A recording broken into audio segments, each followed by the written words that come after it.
శాశ్వతమైన ప్రేమతో మనల్ని ప్రేమిస్తున్నటువంటి జీవము కలిగిన దేవుడు.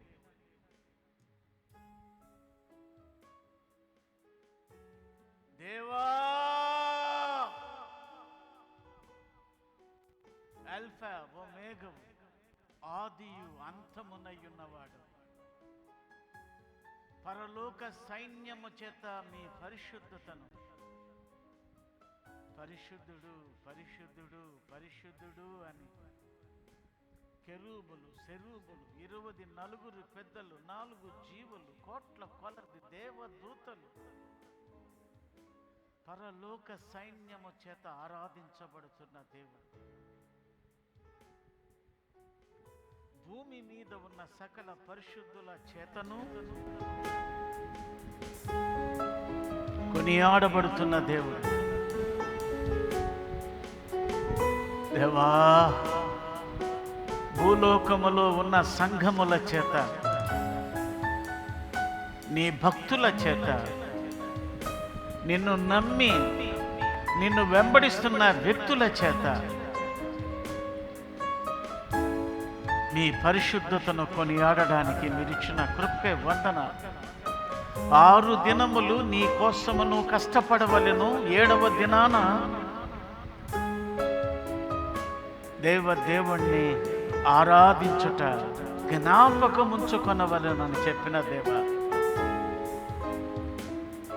నిన్ను ఆరాధించడానికి వచ్చాం. మీరిచ్చిన ఆరోగ్యం, మీరిచ్చిన క్షేమం అయ్యా, అందుకే మేము నీ సన్నిధికి రాగలిగాం. ఈ అవకాశం లేని వాళ్ళు ఎందరో ఉన్నారు ప్రభువా. చాలా మంది హాస్పిటల్లోనే పరిమితం అయిపోయారు ప్రభువా. నీ దయ వల్ల మాకిచ్చిన అనుకూలత, ఇది నీ దానమే, నీ దయ. అయితే మా బిడ్డలు బలహీనులుగా ఉన్నటువంటి వాళ్ళని మీరు దర్శించండి. ఆ బంధకాల నుంచి విడుదల దయచేయండి, స్వస్థతలు దయచేయండి. అంకిరెడ్డిపాలెన్ని మీరు మాకు సొత్తుగాను స్వాస్థ్యముగాను ఇవ్వండి. అంకిరెడ్డిపాలెం మీద నీ యొక్క ఆత్మను బలంగా క్రొమ్మరించండి నాయన. ఇప్పటికే కదిలి వస్తున్నారు. మాకు కాదు యెహోవా అని అనుకుంటున్నా వాళ్ళ జీవితాలను మీరు దర్శించండి. నీకే వందనాలు నాయన. వస్తున్న ప్రతి విశ్వాసిని మీ ఆత్మతో బలపరచండి.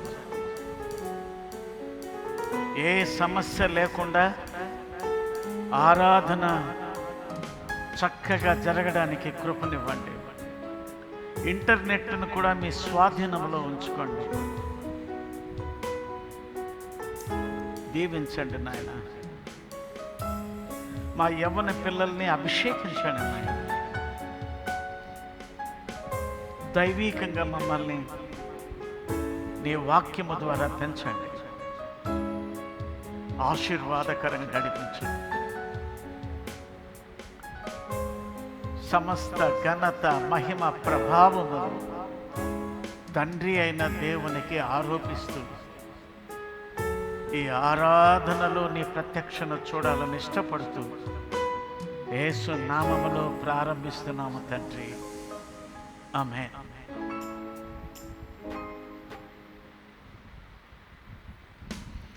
దేవునికి స్తోత్రము, గానము చేయుట మంచిది అనే పాటను దేవునికి మహిమార్థంగా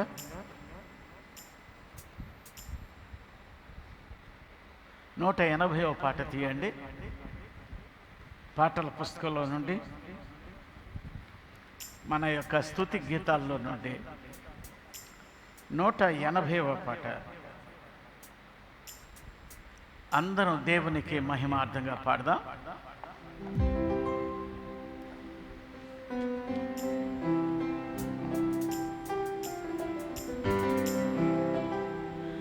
దేవునికి స్తోత్రము, గానము చేయుటయే మంచిది మనమందరము స్తుతి గానము చేయుటయే మంచిది. యెరూషలేము యెహోవాయే కట్టుచున్నవాడని, యెరూషలేము యెహోవాయే కట్టుచున్నవాడని, ఇశ్రాయేలీయులను పోగు చేయువాడని, ఇశ్రాయేలీయులను పోగు చేయువాడని, దేవునికి స్తోత్రము గానము చేయుటయే మంచిది. మనమందరము స్తుతి గానము చేయుటయే మంచిది. గుండె చెదరిన వారిని బాగు చేయువాడని, గుండె చెదరిన వారిని బాగు చేయువాడని, వారి గాయములన్నీయు కట్టుచున్నవాడని, వారి గాయములన్నీయు కట్టుచున్నవాడని, దేవునికి స్తోత్రము గానము చేయుటయే మంచిది. మనమందరము స్తుతి గానము చేయుటయే మంచిది.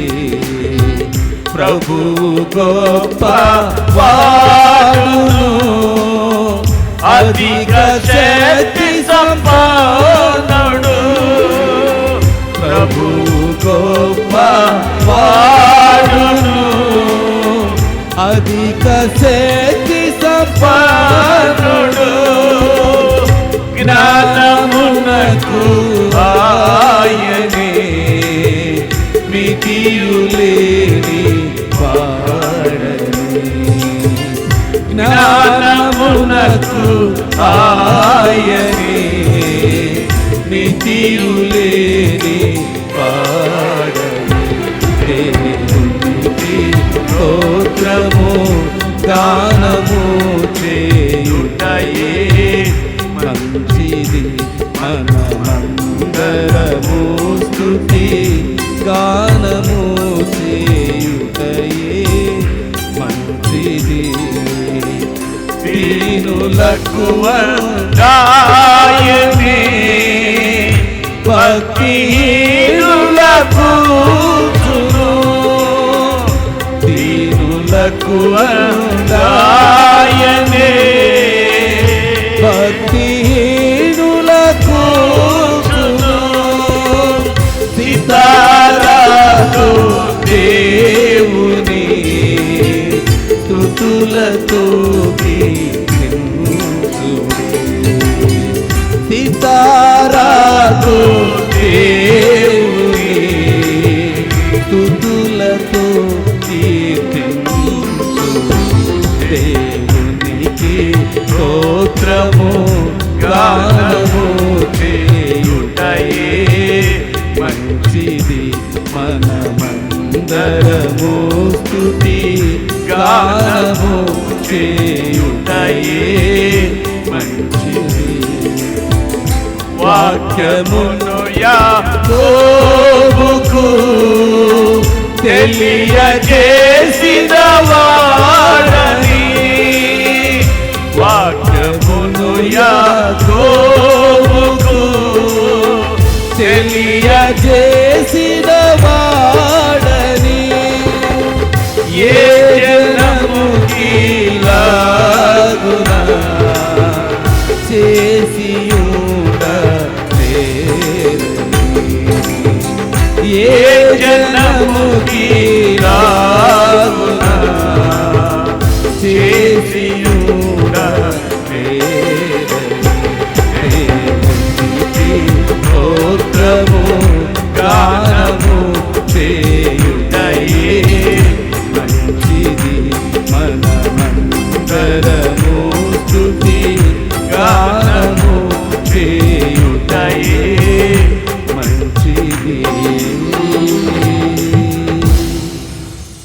కొడదాం. 79వ పాట కూడా పాడదామండి. మనల్ని నిత్యము ప్రేమిస్తున్న దేవుడు, అనుక్షణము మనల్ని జ్ఞాపకం చేసుకుంటున్న దేవుడు, ఆయనను గణపరిచే సమయం ఇది. నాకొకరు ఉన్నారు, నన్ను ప్రేమించే దేవుడు. దేవునికి మహిమార్థంగా 79వ పాట దేవునికి మహిమార్థంగా పాడుకుందాం.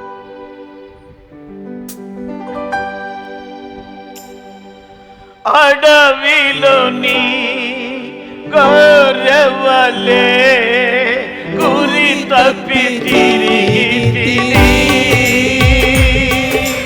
కాపరి అయి వెదకవచ్చి కనబడి చేర్చుకునే అడవిలోని గొర్రెవలే గురి తప్పి కాపరి అయి వెదకవచ్చి కనబడి చేర్చుకునే ఆయనే యేసు, ఆయనే యేసు, ఆయనే యేసు, ఆయనే యేసు, ఆయనే యేసు, ఆయనే యేసు, ఆయనే యేసు, ఆయనే యేసు. నాకొకరు ఉన్నారు, నన్ను ప్రేమించేవారు, పాపములో పడియుండా కరుణతో నన్ను వెదకే, నన్నెరిగి నన్ను పిలువా నా రాజని ఎరిగితిని, పరమునా నన్ను చేర్చు, పరిశుద్ధునిగా మార్చు, నన్నెరిగి నన్ను పిలువా నా రాజని ఎరిగితిని, పరమునా నన్ను చేర్చు, పరిశుద్ధునిగా మార్చు. ఎవరైనా ఆయనే యేసు, ఆయనే యేసు, ఆయనే యేసు, ఆయనే యేసు, ఆయనే యేసు, ఆయనే యేసు, ఆయనే యేసు, ఆయనే యేసు. అడవిలోని గొర్రెవలే గురి తప్పి తిరిగి కాపరి అయి వెదకవచ్చి కనబడి చేర్చుకునెను, నన్నెరిగి నన్ను పిలువా నా రాజని ఎరిగితిని, పరమునా నన్ను చేర్చు, పరిశుద్ధునిగా మార్చే. ఆయనే యేసు, ఆయనే యేసు, ఆయనే యేసు, ఆయనే యేసు, ఆయనే యేసు, ఆయనే యేసు, ఆయనే యేసు, ఆయనే యేసు.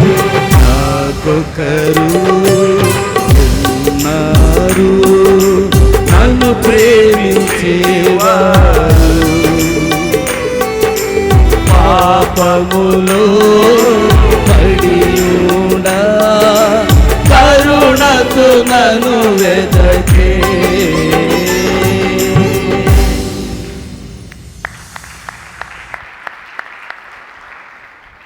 55వ పాటలో మొదటి చరణం చివరి చరణం పాడుకుందాం. కృపామయుడా నీలోన నివసింపజేసినందున ఇదిగో నా స్తుతుల సింహాసనం. యేసన్న గారు చాలా అద్భుతంగా పాడిన పాట ఇది. అందరం కలిసి ఏకాత్మతో పాడుకున్నాం. చక్కగా పాడండి.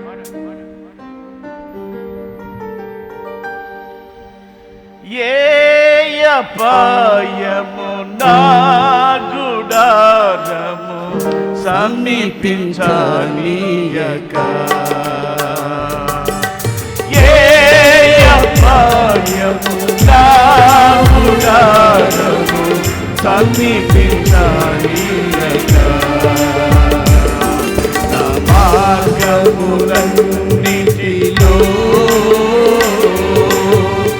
నీవే ఆశ్రయమైనందునా, నా మార్గములన్నిటిలో నీవే ఆశ్రయమైనందునా, కృపామయుడా ఆమేన్ ఆమేన్. నీలోనా దేవా కృపామయుడా నీలోనా నివసింపజేసి కాదునా, ఇదిగో నా స్తుతుల సింహాసనం, నీలో నివసింపజేసి కాదునా, ఇదిగో నా స్తుతుల సింహాసనం, కృపామయుడా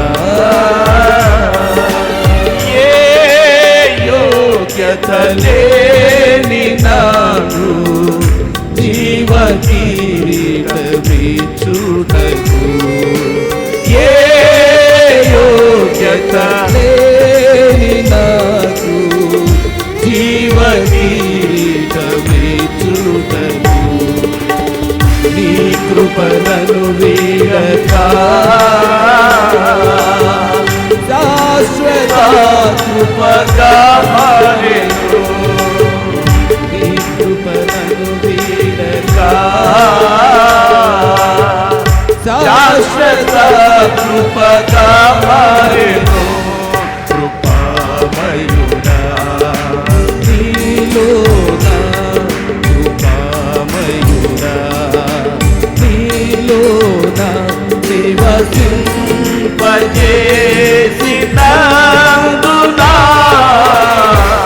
ఇదిగో నా స్తుతుల సింహాసనం, నీలో నివసింపజేసినందునా,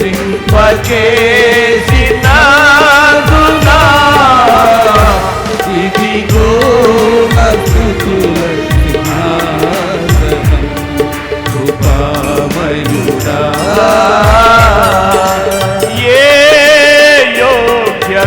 లేని నాకు జీవకిరీటమిచ్చుటకు, ఏ యోగ్యత లేని నాకు జీవకిరీటమిచ్చుటకు, నీ కృపలను వీడక నీ శాశ్వత కృపగా మారెను, నీ కృపలను వీడక శాశ్వత కృపగా మారెను, కృపామయుడా నీలో నమ్మదగిన వాడా నీలోనా నివసింపజేసినందునా,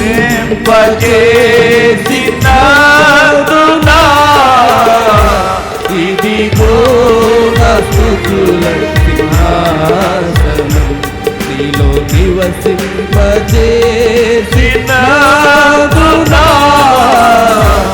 ఇదిగో నా స్తుతుల సింహాసనం, కృపామయుడా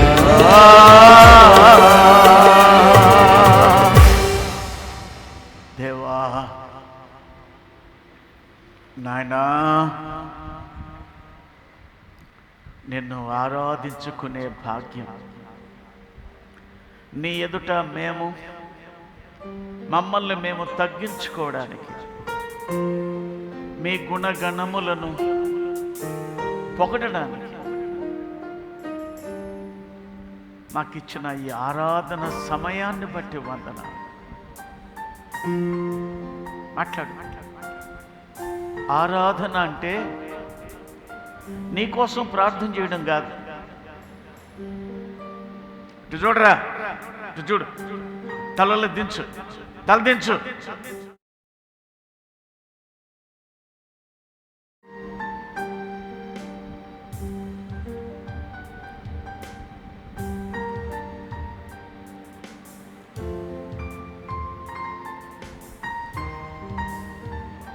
ఆరాధన అంటే దేవుడు నీకేమై ఉన్నాడు?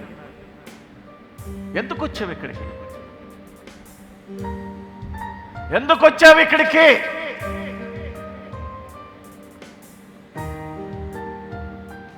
అందరూ తమను తాము పరవశించడానికి, దేవుని యొక్క అత్యున్నతమైన పరిశుద్ధతను కొనియాడడానికి. ఆయన మాత్రమే పరిశుద్ధుడు. ఆయనకి సాటి లేరు, ఆయనతో సమానులు లేనే లేరు. ఆయన ఒక్కడే పరిశుద్ధుడు. ఆయన పరిశుద్ధతను కొనియాడడానికి వచ్చిన నీవు నేను తండ్రి అయిన దేవునికి, కుమారుడైన దేవునికి, ఆదరణకర్త అయిన దేవునికి తమ తమ వ్యక్తిత్వాలను బట్టి, తమ ఐక్యతను బట్టి, తమ ఏకత్వాన్ని బట్టి మనస్సు విప్పి మన యొక్క కృతజ్ఞతను తెలియజేద్దాం. ఇజ్రాయేలుకి ముందు నడిచిన దైవం నీకును నీ కుటుంబానికి ఆయన ముందుగా ఉండి నడిపిస్తున్న దేవుడు. ఆయన కార్యములు అత్యున్నతమైనవి. లేని వాటిని ఉన్నవాటిగా చేస్తున్న దేవుడు.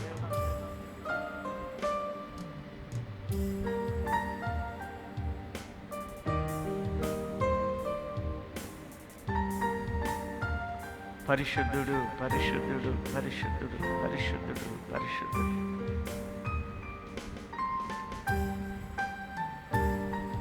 అయ్యా, నువ్వు నిర్మించిన ఈ ఆకాశం, ఈ భూమి, ఈ సూర్యుడు, ఈ చంద్రుడు, ఈ నక్షత్రాలు, ఈ గాలి, ఈ నీరు, ఈ అగ్ని నా కోసం బహుమానంగా ఉచితంగా ఇచ్చావు.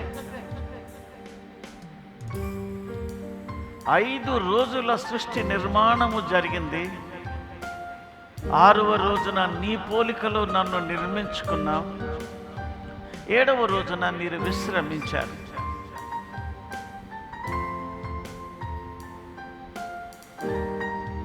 నీ ప్రజల కోసం పగలు మేఘస్తంభంగాను, రాత్రి అగ్ని స్తంభంగాను ఉండి 40 సంవత్సరాలు ఏకధాటిగా ఆ అరణ్య వాసములో మీరు ఏమయ్యున్నారో, మీ ఉద్దేశాలు ఎలా ఉంటాయో నీ ప్రజలకి వివరించి చెప్పారు. మీరిచ్చిన ధర్మశాస్త్రాన్ని బట్టి, మీరిచ్చిన 10 ఆజ్ఞలను బట్టి వందన. మాకు మధ్యవర్తిగా వచ్చిన యేసయ్యను బట్టి స్తుతి, స్తుతి, స్తుతి, స్తుతి. మాకు రావలసిన శిక్షను ఆయన భరించి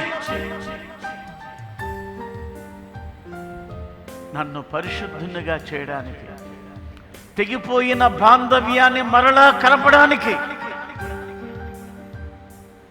నన్ను కుమారుడుగా, కుమార్తెగా స్వీకరించడానికి కోసం నేను చేసిన పాపం, అపరాధం, శాపం నా మీద పడకుండా నీ మీద వేసుకున్నావు.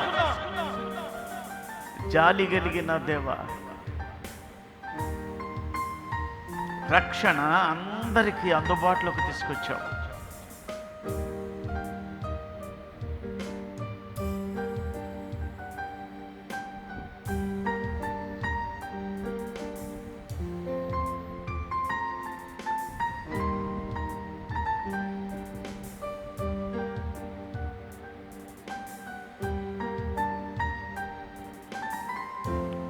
నిన్ను ఆరాధించడం నాకు నేర్పించాయి. పరిశుద్ధాత్ముడా, జగత్తు పునాది వేయబడక మునిపే నన్ను గురించి మీరు ఆలోచించిన దేవుడు.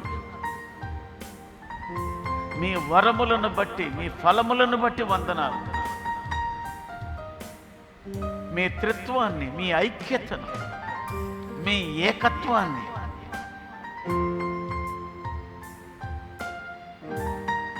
స్తుతిస్తున్నాను నాయన. నిన్ను ఆరాధించడం నాకు నేర్పించు, నేర్పించు, నేర్పించు. ఎలా మాట్లాడాలో, ఎలాగ మీకు తెలియజేయాలో నా పక్షంగా ఆత్మదేవ తండ్రికి తెలియజేయండి.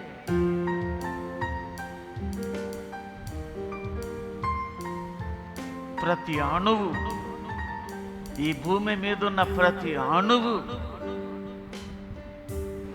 నీ దైవత్వాన్ని కొనియాడుతూ నా వెనక ఒక మహాదేవదేవుడు ఉన్నాడని అనుక్షణము నాకు బోధిస్తూ ఉంది. వాటికి భాషలు లేవు, వాటికి మాటలు లేవు. అయినా నువ్వు ఏమై ఉన్నావో నాకు వివరిస్తూ ఉంది. యేసయ్యా, మీ మధ్యవర్తిత్వం ఆ యెరూషలేము సంత వీధుల్లో నా కోసం మీరు పొందిన బాధలు, ఆ సిలువలో మీరు అవమానించబడ్డారు నాయన. సిలువలో నా కోసం ఎంత వేదన అనుభవించుకున్నాయన.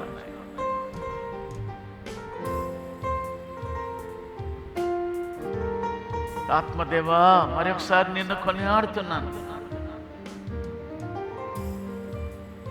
సంఘాన్ని వధువుగా సిద్ధపరుస్తూ అనుక్షణము కాయుచూ ఉన్న విధానమును బట్టి నీకు వందనాలు.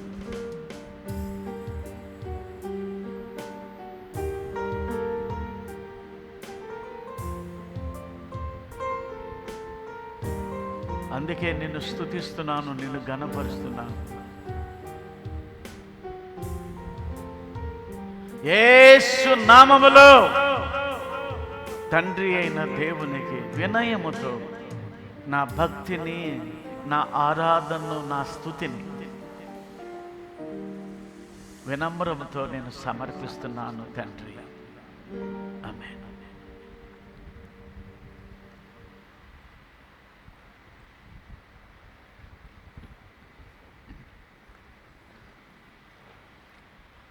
దేవునికి మహిమార్థంగా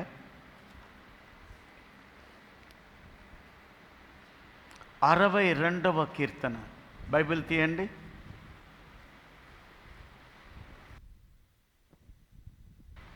పరిశుద్ధ గ్రంథములో నుండి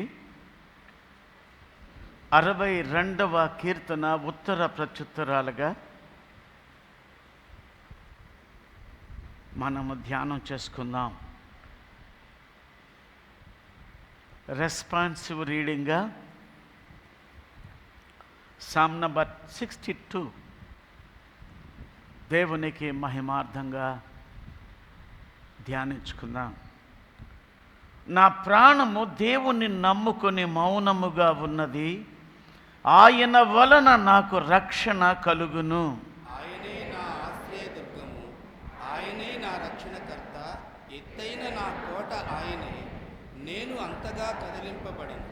ఎన్నాళ్ళు మీరు ఒకనిపై పడుదురు? ఒరుగుచున్న గోడను పడబోవు కంచెను ఒకడు పడద్రోయునట్లు మీరందరూ ఎన్నాళ్ళు ఒకని పడద్రోయ చూచుదురు? అతని ఔన్నత్యము నుండి అతని పడద్రోయుటకే వారు ఆలోచించుదురు. అబద్ధమాడుట వారికి సంతోషము, వారు తమ నోటితో శుభవచనములు పలుకుచు అంతరంగములో దూషించుదురు. 5వ వచనం అందరం కలిసి చదువుకుందాం. నా ప్రాణమా దేవుని నమ్ముకొని మౌనముగా ఉండుము, ఆయన వలననే నాకు నిరీక్షణ కలుగుచున్నది. ఆయనే నా ఆశ్రయ దుర్గము, నా రక్షణ ఆధారము, నా ఎత్తైన కోట ఆయనే, నేను కదిలింపబడను. నా రక్షణకు నా మహిమకు దేవుడే ఆధారము, నా బలమైన ఆశ్రయదుర్గము, నా ఆశ్రయము దేవుని యందే ఉన్నది. 7వ వచనం మొదట్లైన ఒక్కసారి అందరం కలిసి చదువుకుందాం. నా రక్షణకు నా మహిమకు దేవుడే ఆధారం. మళ్ళా చదువు మాట. నా రక్షణకు నా మహిమకు దేవుడే ఆధారం. మరలా నిండమంట. నా రక్షణకు నా మహిమకు దేవుడే ఆధారం. అది నీకు ఖ్యాతి రావాలన్నా, నీకు మహిమ రావాలన్నా, నీకు రక్షణ దొరకాలన్నా ఎవరు మనకు ఆధారం? దేవుడు. ఇది మనసులో పెట్టుకోండి. మనకు ఆయనే ఆధారం. 8వ వచనం చదువుతున్నాను చూడండి. జనులారా, ఎల్లప్పుడూ ఆయన యందు నమ్మిక ఉంచుడి, ఆయన సన్నిధిని మీ హృదయములు కొమ్మరించుడి. దేవుడు మనకు ఆశ్రయము. అల్పులైన వారు వట్టి ఊపిరి అయి ఉన్నారు, గనులైన వారు మాయాస్వరూపులు. త్రాసులో వారందరూ తేలిపోవుదురు, వట్టి ఊపిరి కన్నా అలకనగా ఉన్నారు. బలత్కారమందు నమ్మిక ఉంచకుడి, దోచుకొనుట చేత గర్వపడకుడి. ధనము హెచ్చినను దానిని లక్ష్య పెట్టకుడి. బలము తనదని ఒక మారు దేవుడు సెలవిచ్చెను, 2 మార్లు ఆ మాట నాకు వినబడింది. 12వ వచనం అందరం కలిసి చదువుకుందాం. ప్రభువా, మనుష్యులందరికీ వారి వారి క్రియల చొప్పున నీవే ప్రతిఫలం ఇచ్చుచున్నావు, కాగా కృప చూపుటయు నీది. దేవుడు తన దివ్యమైన వాక్కుని మన వినికిడిలో దీవించునుగాక. అందరం కలిసి ఏకాత్మతో జీవనది దేవునికి మహిమార్థంగా 79వ పాట అనుకుంటాను చూడండి. 76 మన స్తుతి గీతాల్లో 76వ పాట, జీవనది నా హృదయములో ప్రవహింపజేయుమా. ఈ పాటను పాడుకొని మనము విజ్ఞాపనలోకి వెళదాం.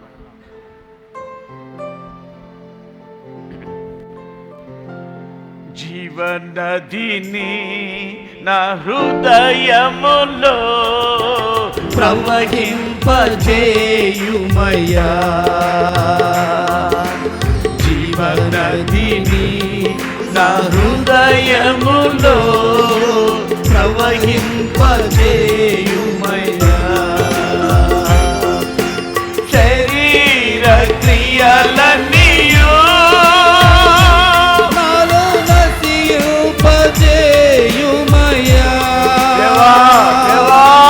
శరీర క్రియలన్నీయు నాలో నశింపజేయుమయ్యా.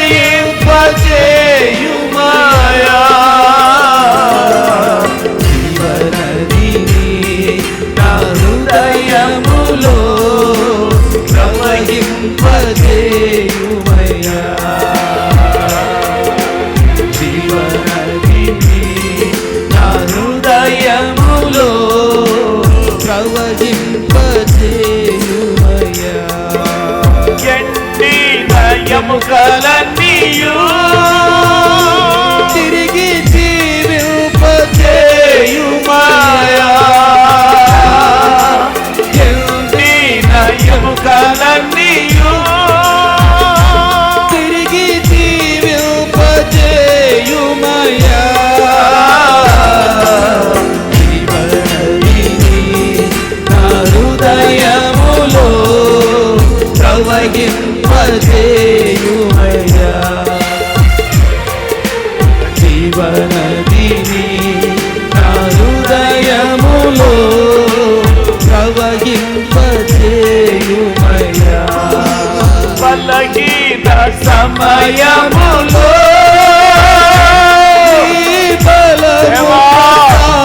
బలహీన సమయాల్లో బలహీన సమయములో నీ బలము ప్రసాదింపుము. జీవనదిని నా హృదయములో ప్రవహింపజేయుమయ్యా.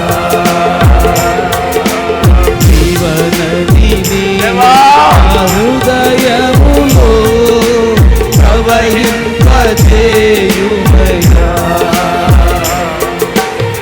ఆత్మీయ వరములతో నన్ను అభిషేకం చేయుమయ్యా ఆత్మీయ వరములతో నన్ను అభిషేకం చేయుమయ్యా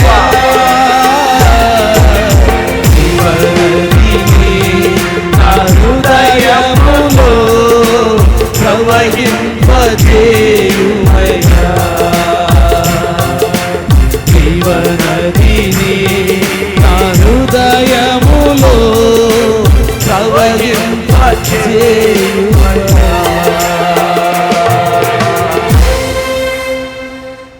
అందరం చేతులు పైకెత్తుదాం. ఇప్పుడు చెప్పు దేవుడికి నీ బాధలేంటో, నీ హృదయంలో దాచుకున్న విషయాలను, ఏవేవి నీలో నిన్ను బాధిస్తూ ఉన్నాయో నిర్భయంగా నీ దేవుడికి చెప్పుకో. నీ కన్న తండ్రి, నీ నిర్మాణకుడు, నీ నిర్మాణకుడు. స్తుతి స్తుతి స్తుతి స్తుతి. పరిశుద్ధుడు పరిశుద్ధుడు పరిశుద్ధుడు పరిశుద్ధుడు.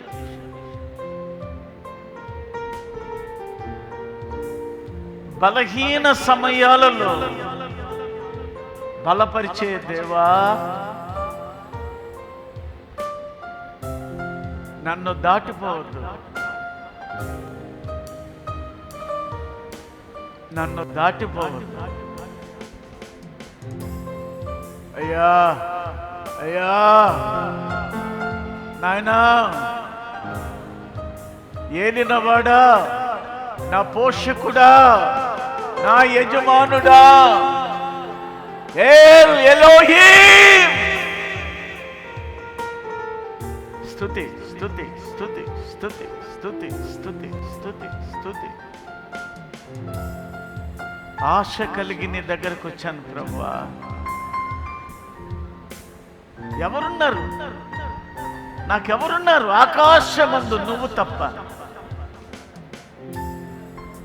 చేతులెత్తి మాట్లాడు, చేతులెత్తి మాట్లాడు, చేతులెత్తి మాట్లాడండి. నీ బాధ ఆయనకి చెప్పుకో. నీ హృదయంలో దాచుకున్న వేదనలన్నీ ఎవరికి చెప్పుకోవాల్సిన అవసరం లేదు. నీ సృష్టికర్తకు, నీ నిర్మాణకుడికి, నిన్ను అనుక్షణం పట్టించుకునేటువంటి నీ దేవుడు. అది నీ ఆరోగ్య విషయం కావచ్చు, నీ ఉద్యోగ విషయం కావచ్చు, నీ అప్పుల బాధ విషయం కావచ్చు, నీ పిల్లల చదువుల విషయం కావచ్చు, వాళ్ళ వివాహాల విషయాలు కావచ్చు, పిల్లల విషయాలు కావచ్చు. అది ఏ సమస్యనా సరే, నీ ప్రమోషన్స్, నువ్వు దేనికోసమైతే కన్నీళ్లు కారుస్తున్నావో, నీకు రావలసిన హైక్ ఏదైతే ఉందో, ఏ ప్రమోషన్ కోసమైతే నువ్వు ఎదురు చూస్తున్నావో, దేవుడు వినడానికి ఇష్టపడే దేవుడు. నీ వైపే చూస్తున్నావు.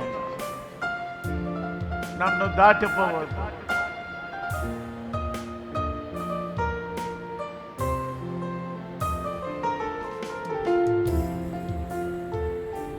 కేక వేద్దాం. దేవా దేవా, నన్ను దీవించయ్యా. దేవా, నన్ను కనికరించయ్యా. దేవా, నన్ను ఆశీర్వదించు. ఆశీర్వాదాల కోసం వచ్చాను, నీ కోసం, నీ పాదాలను తాకడానికి వచ్చాను, నీ ఇంటికి వచ్చాను. నీ ఇంటికి నువ్వు రప్పించుకున్నావు. అందుకే నాలో ఉన్న ప్రతిదీ నీకు చెప్పుకుంటున్నానయ్యా. నాలో ఏకాగ్రతను దయచేయండి. నాలో ఉండున్న చపల చిత్తమైన మనస్సు తీసివేయండి. తిన్నని మార్గము నడిచే కృపను దయచేయండి. తిన్నని ఆలోచనలు నాలో పెట్టండి.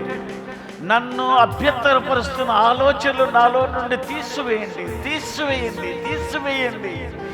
ఆలోచనలు నా మీద పెత్తనం చెలాయించడానికి వీల్లేదు. కొన్ని సందర్భాల్లో నీ ఆలోచనలు నిన్ను మోసగిస్తాయి, నీ ఆలోచనలు నిన్ను భ్రమపరుస్తాయి. భ్రమలో ఉండొద్దు, భ్రమలో ఉండొద్దు. వాస్తవికతలోకి రా. చూచుచున్న దేవుడు నీ మొర్రను వినటానికి ఇష్టంగా ఉన్నాడు. దేవా, నా తలంపులన్నీ మీ చేతుల్లో పెడుతున్నాను నాయన. ఈ ఎండాకాలంలో చాలా చాలా కుటుంబాల్లో బలహీనతలకు గురి అయ్యి బాధపడుతున్నటువంటి కుటుంబాలు కొన్ని ఉన్నాయి. మన ప్రియులు బాలా నాయక్ గారు డిపార్ట్మెంట్లో పనిచేస్తారు. వారి సతీమణి గారి కోసం ప్రార్థన చేద్దాం. చాలా బలహీనతకు గురయ్యి హాస్పిటల్లో ఉన్నారు. తన దేహాన్ని దేవుడు దర్శించును గాక. యూరిన్ ట్రాక్లో ఆమెకు ఇన్ఫెక్షన్ వచ్చి స్టంట్ వేయటం జరిగింది. అది కేవలం 6 వారాలు, తర్వాత 6 నెలలకి, తర్వాత సంవత్సరానికి ఈ విధంగా స్టంట్స్ మారుస్తూనే ఉండాలి. ఆ తల్లి ఎంత బాధపడుతుందో మనకు తెలియదు. మన దోషాలు గనక దేవుడు లెక్క పెట్టుకుంటూ కూర్చుంటే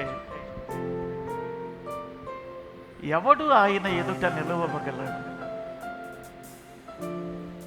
ఆయన పరిశుద్ధత ముందు ఎవరు నిలబడగలరు? నీవు నేను నిలబడలేము. కేవలం ఆయన దాతృత్వం వల్ల ఈరోజు మనం క్షేమంగా ఉన్నాం. మనము అతిశయించడానికి మన దగ్గర ఏమి లేదండి. నిన్ను కాయిచున్న దేవుడు నిన్ను వెంటాడుతున్నాడు కాబట్టే నువ్వు క్షేమంగా ఉన్నావు. అది నీ చేతి పని కావచ్చు, నీ వ్యాపారం కావచ్చు, నీ ఆరోగ్యం కావచ్చు. ఆయన నిన్ను వెంటాడుతున్నాడు, కాపాడుతున్నాడు. కుటుంబాల్లో అసమాధానం, భార్యాభర్తలకు పడనే పడదు, ఎడ్డం తెడ్డంగా ఉంటారు. మంచి చెప్పినా చెడ్డగానే ఆలోచిస్తారు. ఇటువంటి సమాజంలో నువ్వు నేను నిలిచి ఉన్నావు. దేవుడు గనక మన ఇంటి మీద అధికారం చూపించకపోతే కుటుంబాన్ని మనం నరకం చేసుకుంటున్నాం. కేకవే, అయ్యా దయపాలించు, కుటుంబాలను కట్టండి, యెరూషలేమును కట్టిన దేవుడివి, నా కుటుంబాన్ని కూడా కట్టయ్యా.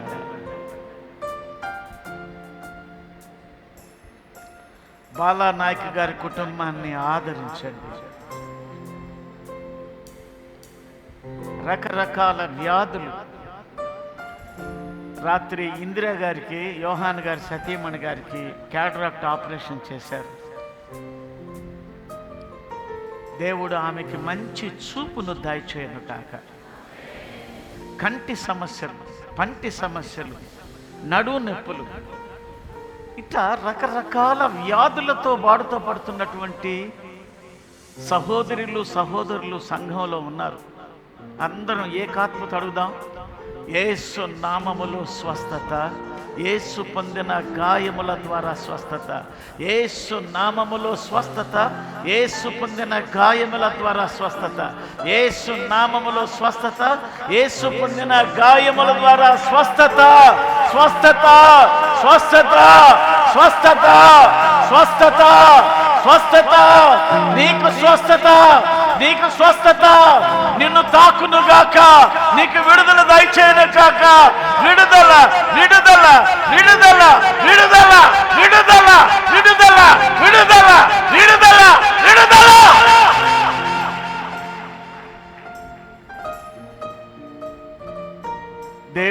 యొక్క మహాకృప వలన గత వారంలో 10వ తరగతి రిజల్ట్స్ వచ్చాయి. దేవుని దయ వలన అత్యున్నతమైన మార్కులతో మన సంఘ బిడ్డలు పాస్ అయ్యారు. చెప్పబడదా?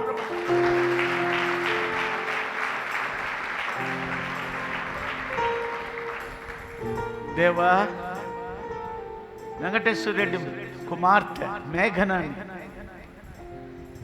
నీ దయ వల్ల క్షేమకరంగా అమెరికా దేశానికి చదువు నిమిత్తమై చేరవలసిన గమ్యానికి సురక్షితంగా చేర్చావు. నీకు వందనాలు.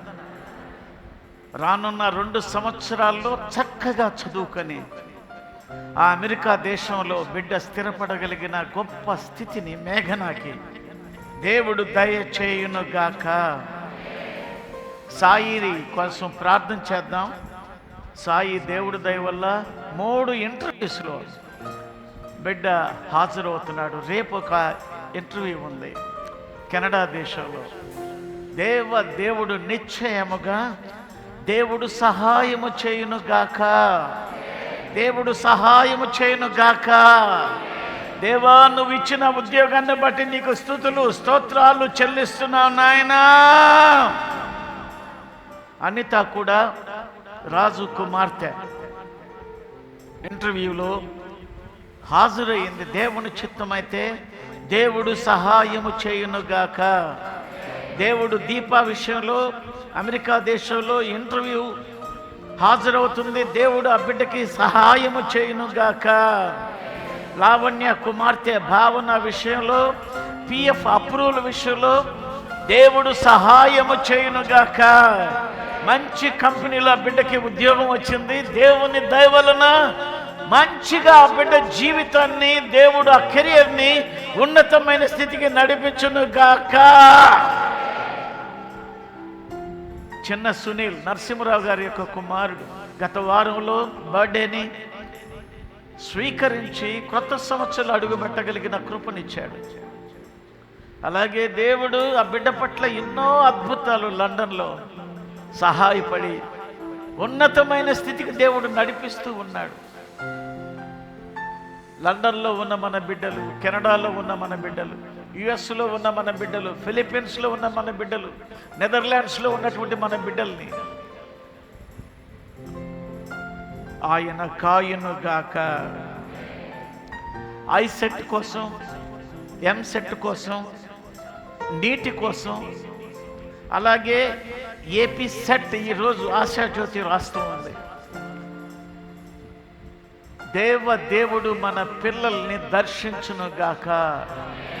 జ్ఞానాభిషేకము చేయునుగాక. నీటి ఎగ్జామ్ కోసం సిద్ధపడుతున్న 5వ తారీఖున మన పిల్లలు నిశ్చయంగా విజయాన్ని సాధించునుగాక. అద్భుతాలు చేయను ఆయన. నెక్స్ట్ మంత్లో ఉన్న మ్యారేజెస్ కోసం ప్రార్థిస్తున్నాను ఆయన. సూర్య తేజ కోసం, తండ్రి చిన్న ప్రేమ కోసం నీ దగ్గర ప్రార్థన చేస్తున్నా. సత్యం యొక్క కుమారుడు నాయన ప్రేమ కోసం ప్రార్థిస్తున్నాను. మనీషా కోసం ప్రార్థన చేస్తున్నాను. మహేష్ కొరకే ప్రార్థన చేస్తున్నాను. కానా ఊరు వివాహంలో మీరు నిలబడి ఏ రీతిగా కొదువులన్నీ తీర్చారో మా బిడ్డల యొక్క వివాహాలకి మీరే తండ్రిగా నిలుచుదురుగాక. ఆశ్చర్య కార్యాలు జరిగించుదురుగాక. నాయనా, నీ దయ మాకు కావాలి. ఇంకా వివాహాల కోసం కన్నీళ్లు విడుస్తున్న తల్లిదండ్రుల కోసం ప్రార్థిస్తున్నాం. ఆడపిల్లల విషయంలో ప్రత్యేకంగా, మగపిల్లల విషయంలో ప్రత్యేకంగా ఆశ్చర్య కార్యాలు జరుగునుగాక. దేవా, మాన్య కోసం ప్రార్థిస్తూ ఉన్నాను. నాగరత్తమ్మ గారి కోసం ప్రార్థిస్తున్నాను. డింపి కోసం ప్రార్థన చేస్తున్నాను. జకరియా కోసం ప్రార్థిస్తున్నాను, అజిత కోసం, కస్తూరి కోసం ప్రార్థన చేస్తున్నాను. ఆశ్చర్యకార్యం చేయి. అంజిబాబు కోసం ప్రార్థన చేస్తున్నాను నాయనా. మౌనిక యొక్క తాతయ్య కోసం ప్రార్థన చేస్తున్నా. ఆశ్చర్యకార్యాలు చేయండి, ఆశ్చర్యకార్యాలు చేయండి, ఆశ్చర్యకార్యాలు చేయండి. హరిణికి ఎన్నో సంవత్సరాలుగా ఎదురు చూస్తున్నా కాలేజీలో, కెనడా దేశంలో సీట్ అయితే కన్ఫామ్ అయింది. వీసా వచ్చును గాక. సంఘంలో ఏ యవనస్తుడు, యవన బిడ్డ, ఆడపిల్లలు తమ ఫ్యూచర్ కొరకు దేవుని పాదాలు పట్టుకుంటున్నారో, దేవుడు నీ హృదయ వాంఛను తీర్చునుగాక. దేవుడు నీ ప్రార్థన అంగీకరించునుగాక. అడగండి ఈ మాట, ప్రభువా నన్ను దీవించాయా. అడగండి మాట, నన్ను దీవించాయా, నన్ను దీవించాయా. అనండి మాట, నన్ను దీవించాయా. నేను అనేకులకు ఆశీర్వాదకరంగా ఉండాలి. నేను సమభూమిలో నడవాలి. అప్పులు అనేవి నాకు ఉండకూడదయ్యా. నేను ఇంకా ఇతరులకి పెట్టేవాడుగా ఉండాలయ్యా. ఆ స్థితి నాకు దయచేయండి. నా పిల్లల విషయంలో మీరు ఆలోచిస్తున్నందుకు మీకు వందనాలయ్యా. నా పిల్లల్ని ప్రయోజకులుగా చేయి ప్రభువా. వాళ్ళు నిన్ను కలిగి జీవించాలి ప్రభువా. నిన్నే వాళ్ళు మాదిరికరంగా ఉంచుకోవాలి. యేసు నామములో ప్రార్థిస్తున్నాము తండ్రి.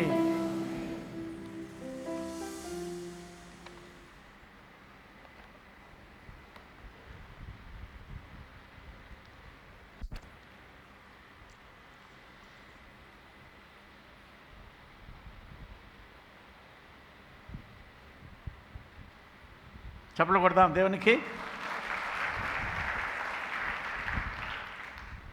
ఈ మధ్య చాలామంది క్రొత్త వాళ్ళు వస్తున్నారు మందిరానికి.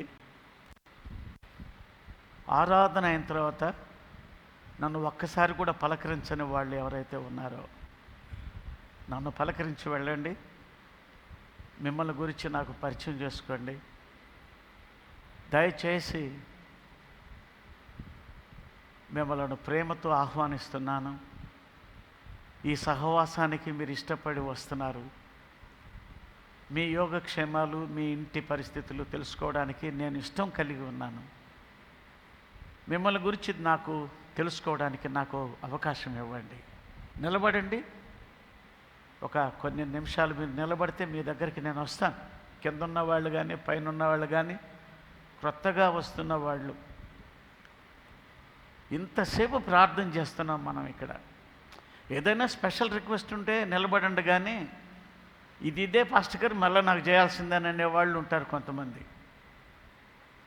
పాస్టర్ గారు ఇన్ని గంటల సేపు నిలబడ్డాడే, ఆయన వదిలేద్దామని అనుకునే టైప్ కాదు కొందరు. మళ్ళా వచ్చి తలక పెడతారు ముందు ప్రార్థన చేయండి. ఈ తిక్క శాస్త్రాలు మానేయండి. నా దగ్గర ప్రార్థన చేయించుకుంటారా, మళ్ళీ కింద పాస్టమ్మ గారిని వదలరు,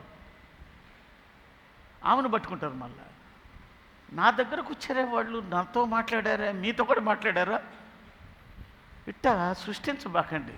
ఎవరు చేసినా ఒకటే ప్రార్థన, ఎవరు చేసినా ఒకటే ప్రార్థన. మారదు, శక్తి మారదు. కాబట్టి కొత్త వాళ్ళకి అవకాశం ఇవ్వండి. కొత్త వాళ్ళని నా దగ్గరికి రానివ్వండి. మిమ్మల్ని చూసి భయపడిపోయే వాళ్ళు వదిలేటట్లేరు అని చెప్పిన వాళ్ళు వెళ్ళిపోతూ ఉన్నారు. కొత్త వాళ్ళకి అవకాశం ఇవ్వండి. చప్పట్లు కొడతాం దేవునికి. మొన్న 10th క్లాస్ పిల్లల యొక్క రిజల్ట్స్ చూసి అసలు ఎంత ఆనందం వేసిందంటే, చాలా అద్భుతమైన రిజల్ట్స్ ఒక్కొక్కళ్ళు సాధించారు. 600కి 97 మార్కులు తెచ్చుకున్న వాళ్ళు కూడా ఉన్నారు. ఇట్లా ఒక్కొక్కళ్ళు చదువుతున్న చదువును బట్టి చూస్తుంటే నిజంగా నాకు ఎంత ఆనందంగా ఉందో. ముఖ్యంగా హేమంత్ వాళ్ళ చెల్లెలు ధరణి కదరా, ధరణి అన్నారా? మీ చెల్లెల పేరేం పేర్రా? ధరణియే కదా. ఆ అమ్మాయిని గురించి చాలా బాధ, కొద్దిగా అమాయకంగా ఉంటుంది, పెద్దగా స్పీడ్గా కనపడదు ఆ పాప. ఆ పాపను గురించి నేను మొన్న రిజల్ట్స్ చూస్తే అంత 431 మార్కులు వచ్చాయని వినగానే, అబ్బా దేవా, ఈ బిడ్డకి నువ్వు చూపించిన కృపను బట్టి నీకు వందనాలు. బాగా స్మార్ట్గా బాగా హుషారుగా ఉన్న వాళ్ళకేమో 300 కూడా దాట్లా, కొందరికి స్మార్ట్గా ఉండేవాళ్ళు ఏదో సెకండ్ క్లాస్లో పాస్ అయ్యారు. కానీ నేను చెప్తున్నది ఏంటంటే, దేవుడికి కావాల్సింది వినయము, విధేయత. ఏ వ్యక్తిలో అది కనబడుతుందో అసలు యొక్క పరీక్ష సమయంలో దేవుడు వాళ్ళతోనే ఉంటాడు. ఆశ్చర్య కార్యాలు దేవుడు చేయనుగాక. మొన్న మన కేఫా వాళ్ళ కుమార్తె శ్రీనిధి అనబడిన అమ్మాయికి వచ్చిన మార్కులు విన్నప్పుడు, హయ్యెస్ట్ అమ్మాయి మన చర్చిలో 579 మార్కులు వచ్చాయి. నిజంగా నాకు చాలా సంతోషం వేసింది. దేవుని నామాన్ని బట్టి ఆ కుటుంబాలని, ఆ పిల్లల్ని మనసారా దీవించాను, మరలా దీవిస్తున్నాను వాళ్ళని. వాళ్ళ ఫ్యూచరు దేవుడు ఆశీర్వాదకరంగా నడిపించును గాక. మన విజ్ఞాపనలు, మన ప్రార్థనలకి దేవుడు సమాధానం ఇచ్చేవాడు. ఆయన మనతోనే ఉన్నాడు, మన పిల్లలతో ఉన్నాడు. నీవు నేను ఏం చేయాలంటే, వేరు అనబడిన మన భక్తి జీవితాన్ని, వేరు గనక పరిశుద్ధంగా ఉంటే, అంటే తల్లిదండ్రులు గనక పరిశుద్ధంగా ఉంటే, పరిశుద్ధమైన ఆలోచనలు తల్లిదండ్రులమైన మనకు గనక ఉంటే, మనల్ని బట్టి మన పిల్లలు, మన కొమ్మలు, వేరుకి అంటుకట్టబడేటువంటి ఏమయ్యి కొమ్మలు, అవి కూడా ఎలా ఉంటాయట? పరిశుద్ధంగా ఉంటాయి. కాబట్టి మనల్ని బట్టి మన బిడ్డలకి ఆశీర్వాదాలు వస్తాయి. దేవుడు మీకు సహాయము చేయనుగాక. యెషయా గ్రంథం 1వ అధ్యాయం.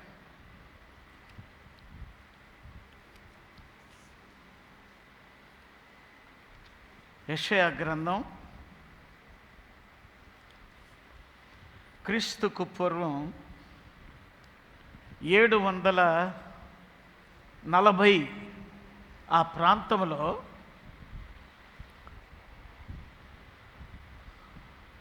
అనేక దేశాలను గురించి దేవుడు భక్తుడైన యెషయా గారికి కొన్ని సత్యాలను బయలుపరిచారు. 1వ అధ్యాయానికి రండి. యెషయా గ్రంథం 1వ అధ్యాయం 1వ వచనం నుండి 4వ వచనం వరకు మనం చదువుకున్నాం. యెషయా గ్రంథం 1వ అధ్యాయం 1వ వచనం నుండి 4వ వచనం వరకు చదువుకున్నాం. చదువునా? ఉజ్జియా, యోతాము, ఆహాజు, హిజ్కియా అని యూదారాజుల దినములలో యూదాను గూర్చియు యెరూషలేమును గూర్చియు ఆమోజు కుమారుడగు యెషయాకు కలిగిన దర్శనము. యెహోవా మాటలాడుచున్నాడు. ఆకాశమా ఆలకించుము, భూమి చెవియొగ్గుము. అవునండి, నేను పిల్లలను పెంచి గొప్పవారినిగా చేసి గొప్పవారినిగా చేసి తిని వారు నా మీద తిరగబడి ఉన్నారు.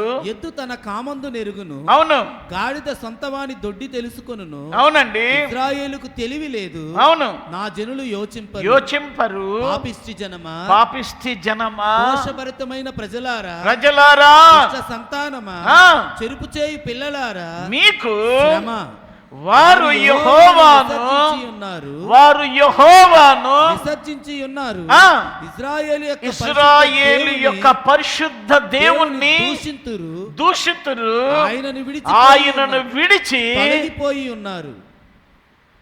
వింటున్నారా? దేవదేవుడు రెండిటిని సాక్ష్యంగా పెట్టుకున్నాడు. ఆ రెండిటి పేరు ఆకాశము, భూమి. యెహోవా దేవుడు తండ్రి పాత్ర వహించాడు. యెహోవా దేవుడు ఒక తండ్రి పాత్ర. ఏమని చెప్తున్నాడు? 2వ వచనం 2వ లైన్లో, నేను పిల్లలను పెంచి గొప్పవారినిగా చేసి తిని. ఇది ఈరోజు మన యొక్క సబ్జెక్టు యొక్క అంశం. నేను పిల్లలను పెంచి గొప్పవారినిగానే చేశాను, వారు నా మీద తిరగబడి ఉన్నారు, తిరుగుబాటు చేస్తున్నారు. యెషయా అనబడిన దైవజనుడికి యూదాను గురించి, యెరూషలేమును గురించి దేవుడిచ్చిన దర్శనం. ఇందులో చాలా దేశాల గురించి మాట్లాడాడు 66 అధ్యాయాల్లో. కానీ ఈరోజు మనం నేర్చుకుంటున్న మాట ఏంటంటే, తన సొంత ప్రజలైన ఇశ్రాయేలీయులను గురించి దేవుడు ఆక్రందన చేస్తున్నాడు. ఏమని? ఆకాశమా ఆలకించు, భూమి చెవియొగ్గుము. ఈ మాటల్ని మనం ఎన్నోసార్లు బైబిల్లో మనం చూడొచ్చండి. ద్వితీయోపదేశకాండం 30వ అధ్యాయంలోకి రండి. ద్వితీయోపదేశకాండం 30వ అధ్యాయం. వచ్చారా? 19వ వచనంలో చూస్తే, నేడు జీవమును మరణమును ఆశీర్వాదమును శాపమును నేను నీ ఎదుట ఉంచి భూమ్యాకాశములను మీ మీద సాక్షులుగా పిలుచుచున్నాను. భూమ్యాకాశములను మీ మీద సాక్షులుగా పిలుచుచున్నాను. మీ మీద సాక్షులుగా నేను పిలుస్తూ ఉన్నాను. అవి వింటాయి. అవి గ్రహాలే కావచ్చు, కానీ సృష్టి ఆది నుండి ఏవైతే భూమి మీద జరుగుతున్నాయో వాటన్నిటిని రికార్డ్ చేసుకోవడానికి దేవుడు వాటికి శక్తినిచ్చాడు. ఆకాశానికి, భూమికి వాటి లెక్కను, ఏ సంఘటన అయితే జరిగినాయో, భూమి అనేది, ఆకాశం అనేది దేవుడు సాక్షులుగా ఉంచుకొని వాటి దగ్గర ఆయన చేసిన కార్యాలను ఆయన అడిగి తెలుసుకుంటూ ఉన్నాడు. 32వ అధ్యాయంలోకి రండి. అదే ద్వితీయోపదేశకాండం చూడండి. 32వ అధ్యాయం 1వ వచనంలో చూస్తే ఇదే మాట అంటున్నాడు. చూడండి, ఆకాశ మండలమా చెవియొగ్గుము, నేను మాటలాడుదును, భూమండలమా నా నోటి మాట. చూడండి, ఈ మాటలన్నీ మీరు ఎక్కడ చూసినా దేవుడు ఆకాశాన్ని, భూమిని సాక్షులుగా పెట్టుకుంటున్నాడు. 50వ కీర్తనలోకి రండి. కీర్తనలు 50వ కీర్తన 5వ వచనం ఒకసారి చూడండి. ఆయన సృష్టి నిర్మాణాన్ని ఎంత చక్కగా ఆయన వివరించి అడుగుతున్నాడో ఇందులో మనకు కనబడుతుంది. చూడండి, ఒకసారి చదువు నాన్న. మొదటి వచనం చూడండి, 50వ కీర్తన మొదటి. దేవాతి దేవుడైన యెహోవా ఆజ్ఞ ఇచ్చుచున్నాడు. ఎవరంటండి ఆయన? దేవాది దేవుడైన యెహోవా ఆజ్ఞ ఇచ్చుచున్నాడు. దేవదేవుడా అంటుంటాం మనం ఎక్కువగా. ఇక్కడ కూడా అదే మాట అంటున్నాడు. దేవాతి దేవుడైన యెహోవా ఆజ్ఞ ఇచ్చుచున్నాడు. ఏమని? 5వ వచనం చూడండి, నా భక్తులను నా యొద్దకు సమకూర్చుడని, నా భక్తులను నా యొద్దకు సమకూర్చుడని మీది ఆకాశమును భూమిని. నా భక్తులు ఎవరున్నారో వాళ్ళందరినీ లైనప్ చేసి నా ఎదుటికి తీసుకురా. ఎవరిని అడుగుతున్నాడు? ఆకాశమును భూమిని ఎందుకంటే మానవుడు పిలుచుచున్నాడు. నమ్మదగినోడు కాదు. మానవుడు నమ్మదగిన వాడు కాదు. ఆఖరి క్షణంలో ప్లేటు ఫిరాయిస్తాడు, మాట తప్పుతాడు. కానీ ఆకాశం భూమి మాత్రం మాట తప్పవు. స్తుతి కలుగునుగాక. ఆమేన్. ఇప్పుడు యెషయా గ్రంథం 1వ అధ్యాయం 2వ వచనం ప్రకారంగా చూస్తే, నేను పిల్లలను పెంచి గొప్పవారినిగా చేసి తిని. చూడండి, దేవుడు సృష్టిలో నిర్మించబడిన ప్రతి అణువు కంటే మానవుణ్ణి విశేషంగా పుట్టించాడు. ఆయన పోలిక ఇచ్చాడు, ఆయన గుణగణాలను ఇచ్చాడు. కానీ ఇచ్చినటువంటి ఈ ప్రజల్లో ప్రత్యేకించి యూదా జనాంగాన్ని దేవుడు ఎన్నుకున్నాడు. చూడండి, నిర్గమాకాండం 4వ అధ్యాయంలోకి రండి.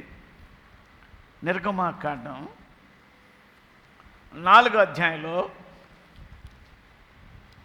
మోషే ఫరో ఎదుట మాట్లాడుతున్న కొన్ని మాటల్ని మనం గుర్తు చేసుకుందాం. చూడండి, 4వ అధ్యాయం 22వ వచనం చూడండి. అప్పుడు నీవు ఫరోతో, ఇశ్రాయేలు నా కుమారుడు. మోషేకి ఇచ్చిన మాటల్లో చూడండి, 4వ అధ్యాయం నిర్గమాకాండం 4వ అధ్యాయం 22వ వచనం చూడండి. అప్పుడు నీవు ఫరోతో ఇశ్రాయేలు అనబడిన వాడు నా కుమారుడు, నా జ్యేష్ఠ పుత్రుడు. బా, ఎంత గొప్ప ఆధిక్యత అండి ఇజ్రాయేల్ని. స్తుతి కలుగునుగాక. ఆమేన్. చూడండి, ద్వితీయోపదేశకాండం 14వ అధ్యాయంలోకి రండి. ద్వితీయోపదేశకాండం 14వ అధ్యాయం 1వ వచనం కూడా ఒకసారి చదవండి. మీరు మీ దేవుడైన యెహోవాకు బిడ్డలు. బాగా వినాలి మాటలు. ద్వితీయోపదేశకాండం 14వ అధ్యాయం 1వ వచనం, మొదటి లైన్. మీరు మీ దేవుడైన యెహోవాకు బిడ్డలు. చప్పట్లు కొట్టండి మాటకి. ఈ యొక్క ఆధిక్యత దేవుడు ప్రత్యేకించి ఇజ్రాయేలుకి ఇచ్చాడు. తనకు స్వకీయ సంపాద్యముగా ఈ భూమి మీద ఉన్న జనాంగాలలో ప్రత్యేకించి. అయితే అటువంటి ఈ ప్రజల మీద దేవుడు నేరాలు మోపుతున్నాడు. చూడండి, యెషయా గ్రంథం 1వ అధ్యాయంలోకి రండి. యెషయా గ్రంథం 1వ అధ్యాయంలో యెషయా గారు యూదా రాజులైన 4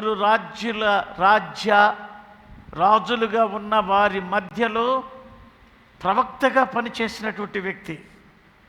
మొట్టమొదటి ఆయన పేరు ఉజ్జియా, రెండవది యోతాము, మూడవది ఆహాజు, 4వది హిజ్కియా.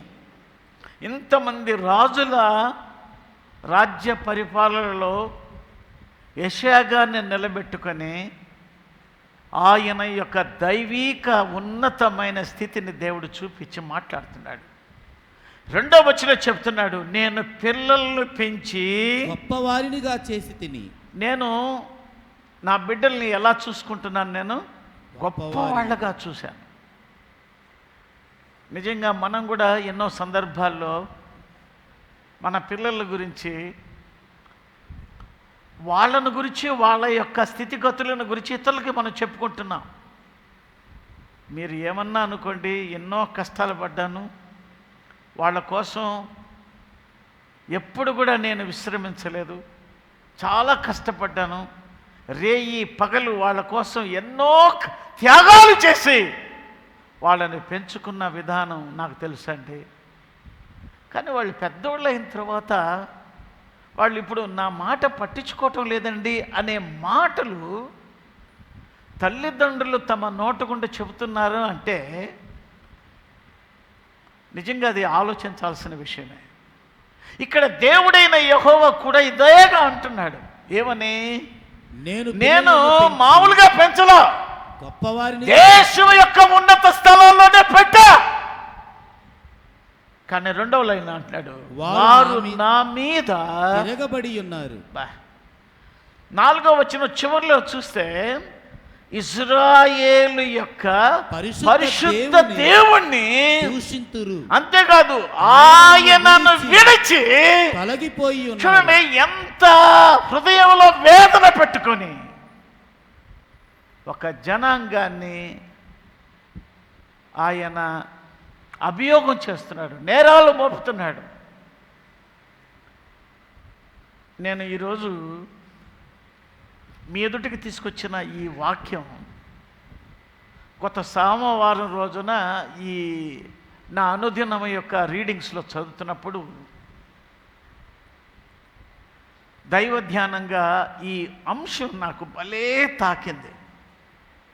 నేను పిల్లల్ని పెంచి గొప్పవారిగా చేశా, గొప్పవారినిగా చేసిన నేను వాళ్ళ దగ్గర నుంచి గొప్ప స్థాయిని నేను చూడాలని ఇష్టపడుతుంటే వాళ్ళు నా మీద ఏం చేస్తున్నారు?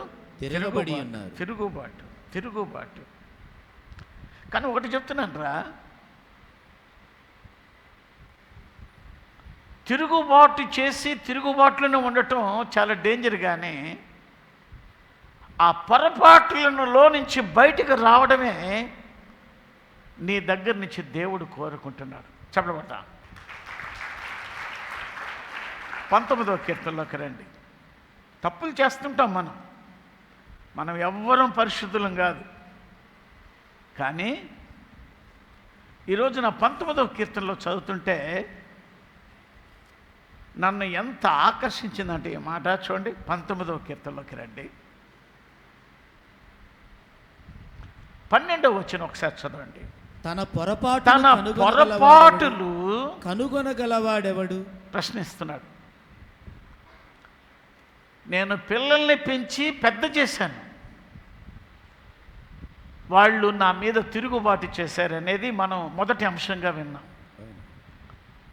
నేను ఇప్పుడు ఇస్తున్నటువంటి మరి ఒక తలంపు ఏంటంటే, పొరపాట్లు చేయడం అనేది మనలో ఉన్నటువంటి బలహీనతే. దారి తొలగిపోవడం అనేది మన యొక్క ఆలోచన సరళియే. కానీ రెండవ కోణాన్ని పరిశుద్ధాత్మ దేవుడు నీ ముందుకు తీసుకొచ్చాడు. అదేంటి తెలుసా? నేను తప్పు చేశాను, నేను సరిగ్గా లేను, నేను దేవుని యొక్క మార్గాన్ని నుంచి తొలగిపోయాను అనే ఆలోచన నీకు రావటమే పశ్చాత్తాపానికి ఒక విలువైన మార్గం. హల్లెలూయా. హల్లెలూయా. ఇక్కడ మనతో మాట్లాడుతున్న మాట ఏంటంటే చూడండి, తన పొరపాటులు కనుగొనగలిగిన వాడు ఎవడు? నేను రహస్యముగా చేసిన తప్పులు క్షమించి నన్ను ఈరోజు నిర్దోషిగా చెయ్యి. అడగండి ఈ మాటని, నన్ను నిర్దోషిగా చెయ్యి ప్రభువా. పొరపాటులు కనుగొనే మనస్సుని పరిశుద్ధాత్ముడు గనక నిన్ను దర్శిస్తే ఒక్క క్షణము ఆగి, ఈ రోజున నేను తప్పు చేసింది వాస్తవమే, నేను తప్పు చేశాను, తప్పు చేసి కూడా తప్పు చేయని వ్యక్తిలాగా నటించడం నేరం. అవకాశం ఇస్తున్నాడు దేవుడు. నిన్న అదే సోమవారం రోజున నేను నా అనుదిన ప్యాసేజీలో నేను చదువుతున్నప్పుడు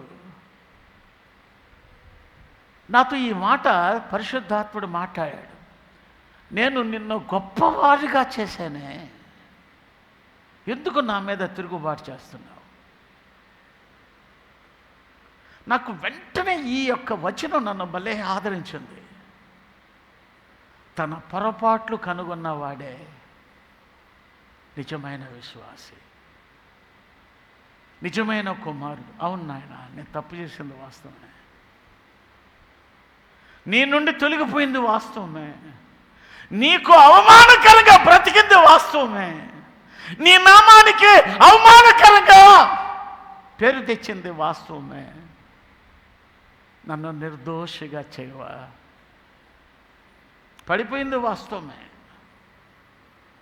నా తప్పులు క్షమించవా?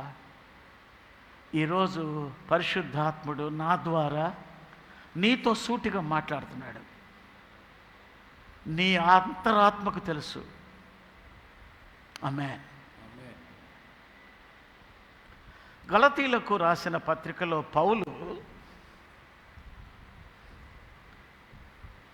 సంఘాన్ని ఉద్దేశించి పౌలు ద్వారా కొన్ని సత్యాలను మాట్లాడుతున్నాడు. చూడండి ఒకసారి రండి, గలతీలకు రాసిన పత్రికలోకి రండి.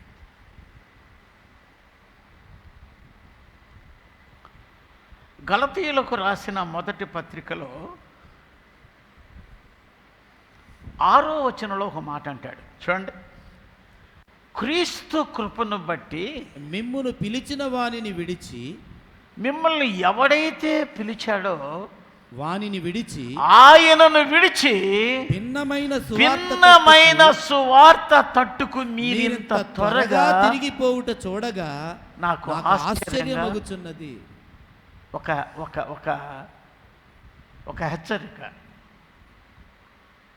ఏంటది? క్రీస్తు కృపను బట్టి మిమ్మును పిలిచిన వాడిని విడిచి, ఆయన్ని విడిచి భిన్నమైన సువార్త తట్టుకు, మీరు విన్న సువార్త ఒకటి, ఇప్పుడు వింటున్న సువార్త మరి ఒకటి. అంటే మొదటి రోజు విన్న సువార్త నిన్ను పరిశుద్ధునిగా చేసింది. నువ్వు భిన్నమైన సువార్త వినగా దానికి చెవి ఇవ్వగా పరిశుద్ధుడైన దేవుణ్ణి విడిచిపెట్టే స్థితికి దిగజారావు. కొన్ని కారణాలు చెప్తున్నాడు ఆయన. 3వ అధ్యాయం 1వ వచనంలోకి రండి. 3వ అధ్యాయం 1వ వచనంలో, ఓ అవివేకులైన గలిలయులారా, గలతీయులారా, మిమ్మును ఎవడు భ్రమ పెట్టెను? సిలువ వేయబడిన వాడైనట్టుగా యేసుక్రీస్తు మీ కన్నుల ఎదుట ప్రదర్శింపబడిను గదా. మిమ్మును ఎవడు భ్రమ పెట్టెను? ఒక హెచ్చరిక. నీవు దోషిగా తీర్చబడడానికి, కుమారత్వాన్ని కోల్పోయిన దాన్ని బట్టి, నీ పొరపాటును నువ్వు కనుగొనక భిన్నమైన సువార్తకి వెళ్ళిపోవడానికి కారణం ఏంటి? నేను ఈరోజు మీతో మాట్లాడుతున్న మాటలు ఒక్కసారి మనల్ని మనం సంస్కరించుకోవడానికి, ఒక్కసారి వాక్యపు వెలుగులో మన అంధకారాన్ని, అజ్ఞానాన్ని, అసత్యాన్ని పారదోలుకోవడానికి, అజ్ఞానాన్ని, అసత్యాన్ని, అంధకారాన్ని. మీరు చూచింది సిలువ వేయబడిన యేసును కదా. సిలువలో వేలాడుతున్న యేసును చూచి మీరు ఆయన నామానికి లోబడ్డారు కదా. ఇంత లోపల ఏమైంది మీకు? ఎందుకు పారిపోతున్నారు? చూడండి, 3వ వచనం అంటున్నాడు, మీరు ఇంత అవివేకులైతురా. మొదట చూడండి ఎంత క్లియర్గా అంటాడు అన్నమాట. మొదట ఆత్మానుసారముగా ప్రతిరోజు ఆత్మ సంబంధమైన మాటలే, ఆత్మ సంబంధమైన పాటలే, ఆత్మ సంబంధమైన ప్రార్థనలే, ఆత్మ సంబంధమైన పలకరింపులే, ఆత్మ సంబంధమైన భారమే.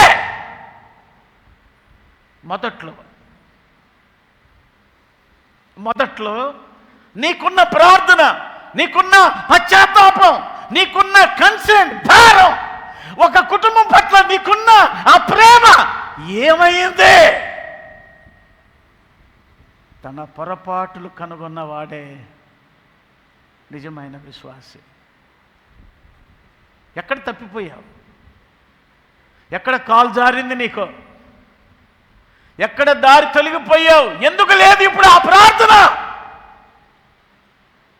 మొదటగా ఆత్మతో ప్రారంభించి ఇప్పుడు శరీరంలోకి వెళ్తావా? పరిపూర్ణులగుదురా? శరీరం నిన్ను అంత ఆకర్షిస్తుందా? ఎవరన్నా పొరపాటున మాటల సందర్భంలో ప్రభు మాటలు తీసుకొస్తే ఎప్పుడు వీడికి ఇదే గోల మాట్లాడుతున్నప్పుడు ఈ కుటుంబ సమస్యలు మాట్లాడుతుంటే ప్రభువుని గురించి మాట్లాడతావే నర్మయ్. ఎంతోమంది ఇలాంటి కోతలు కూర్చున్న వాళ్ళు ఉన్నారు ఇక్కడ.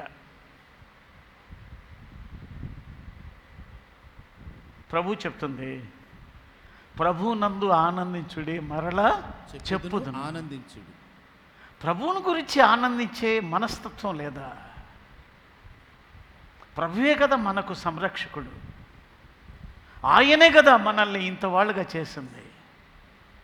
3వ అధ్యాయం 1వ వచనంలో అడుగుతున్నాడు, ప్రారంభంలో ఆత్మతో ప్రారంభించి శరీరానికి మీరు స్థలం ఇస్తారా? ఇక్కడ ఒక మాట అంటాడు చూడండి, ఒక అద్భుతమైన మాట రాస్తాడు చూడండి. చదవండి, కొద్ది పైకి రండి కొద్దిగా. 4వ వచనం, వ్యర్థముగానే ఇన్ని కష్టములు అనుభవించితిరా, అది నిజముగా వ్యర్థమగున ఆత్మను మీకు అనుగ్రహించి మీలో అద్భుతములు చేయించువాడు. చూడండి ఆ మాట చూడండి, ఆత్మను బట్టట మన కుటుంబాల్లో ఏం జరిగినాయంట? ఆత్మ సంబంధమైన అద్భుతాలు జరిగాయి. ఈ సందర్భంలోనే అబ్రహాం గారిని తీసుకొచ్చాడు 6వ వచనంలో. ఏమని? అబ్రహాము దేవుని నమ్మెను, అది అతనికి ఆ నమ్మకమే అతనికి ఏం చేసిందట? నీతిగా ఎంచబడెను. అంతేకాదు, ఇంకా కింద అంటున్నాడు చూడండి, కాబట్టి విశ్వాస సంబంధులే విశ్వాసము యొక్క సంబంధమైన జీవితాన్ని జీవించేవాడే అబ్రహాముకు కుమారులు. ఎవడు పడితే వాడు కాదు. అంటే మొదటి రీజన్ చెప్తున్నాడు, మొదట్లో ఆత్మతో ప్రారంభించి శరీరానికి మీరు అవకాశం ఇస్తే ఇన్ని కష్టాలు పడింది వేస్ట్ కదా. దేవునికి స్తోత్రం. హల్లెలూయా, హల్లెలూయా. 4వ అధ్యాయంలోకి రండి, మరి ఒక రీజన్ చెప్తున్నాడు. 4వ అధ్యాయంలో 8వ వచనం నుంచి కొన్ని మాటలు చెప్తున్నాడు. ఏమని? ఆ కాలమందైతే, అంటే యేసుక్రీస్తుని తెలియక పూర్వం మీరు దేవుని ఎరుగని వారై నిజమునకు దేవుళ్ళు కాని వారికి దాసులై ఉంటిరి. దేవుళ్ళు అనడానికి అర్హులే కాదు వాళ్ళు, వాళ్ళకందరికీ మీరు దాసులై ఉంటిరి. కానీ ఇప్పుడు మీరు దేవుని చేత వారును మరి విశేషముగా దేవుని చేత ఎరగబడిన వారునై ఉన్నారు గనుక బలహీనమైనవియు నిష్ప్రయోజనమైనవియునైనా మూల పాఠముల తట్టు మరలా మరలా మరలా, అది బ్రాకెట్లో పెట్టుకోండి, మరలా. ఏమంటవి? మునుపటి వలె బలహీనమైనవి, నిష్ప్రయోజనమైనవి. ఏంటంటే వాటి పేరు బలహీనమైనవి, నిష్ప్రయోజనమైనవి. మునపటి వలె మరలా వాటికి దాసులై ఉండగోర నేల. ఏంటి ఆ దాసులు? దినాల గురించి, మాసాలను గురించి, ఉత్సవ కాలాల గురించి, సంవత్సరాల గురించి ఆచరించుతున్నారు. ఇవన్నీ పట్టి పీడిస్తున్నాయి కొందరికి. ఎవడో అంటాడు, ఏ పెళ్ళిళ్ళు చేసుకునే సీజన్ కాదు ఇదే, పెళ్ళిళ్ళు అయిపోయినాయి.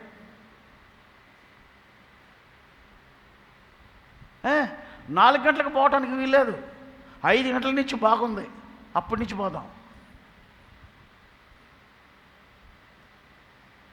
ఆడపిల్ల శుక్రవారం తీసుకురావద్దు, లేకపోతే మంగళవారం తీసుకురావద్దు, బుధవారం తీసుకురావద్దు.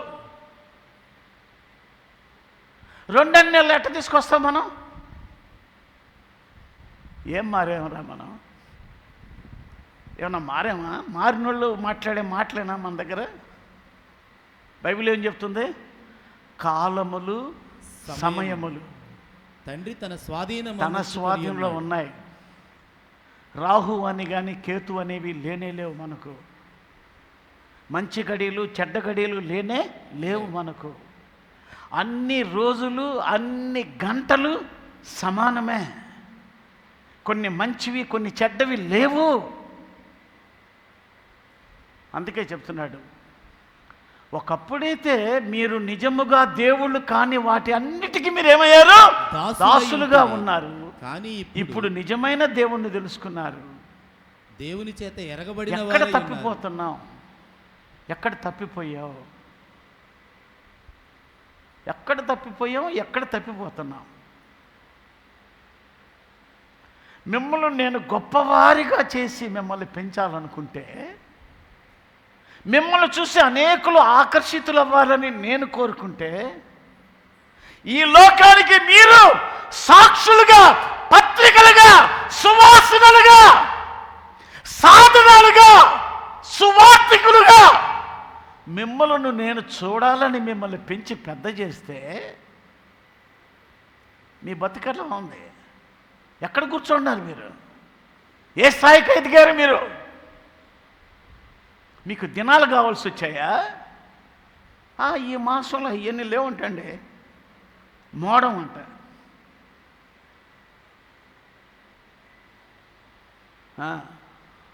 పెళ్ళి కొడుకు మొహం అత్తగారు చూస్తే టా అంట, పోతే పాని. రే, వాళ్ళు మాట వినబాకంట్రా. ఎవ్వడు చావడు. కాలములు, సమయములు తండ్రి తన స్వాధీనమందుంచుకొని ఉన్నాడు. ఆయన స్వాధీనంలో ఉన్నాయి. ఏమి ఎదిగాం? ఏమి ఎదుగుతున్నాం? ఏమి నేర్చుకున్నావు? మామిడాకులు ఇక్కడ కట్టాలండి, ఇట్టుకుండానే పోవాలా. ఇక్కడ కడితే ఏమో అసలు ఎందుకు కట్టాలా? ప్రశ్నిస్తున్నారు మీరు. మార్పు ఏమన్నా వచ్చిందా? మారేమని చెప్పుకుంటున్నారు, మళ్ళీ ఈ పిచ్చి చేస్తారు మాట్లేదు.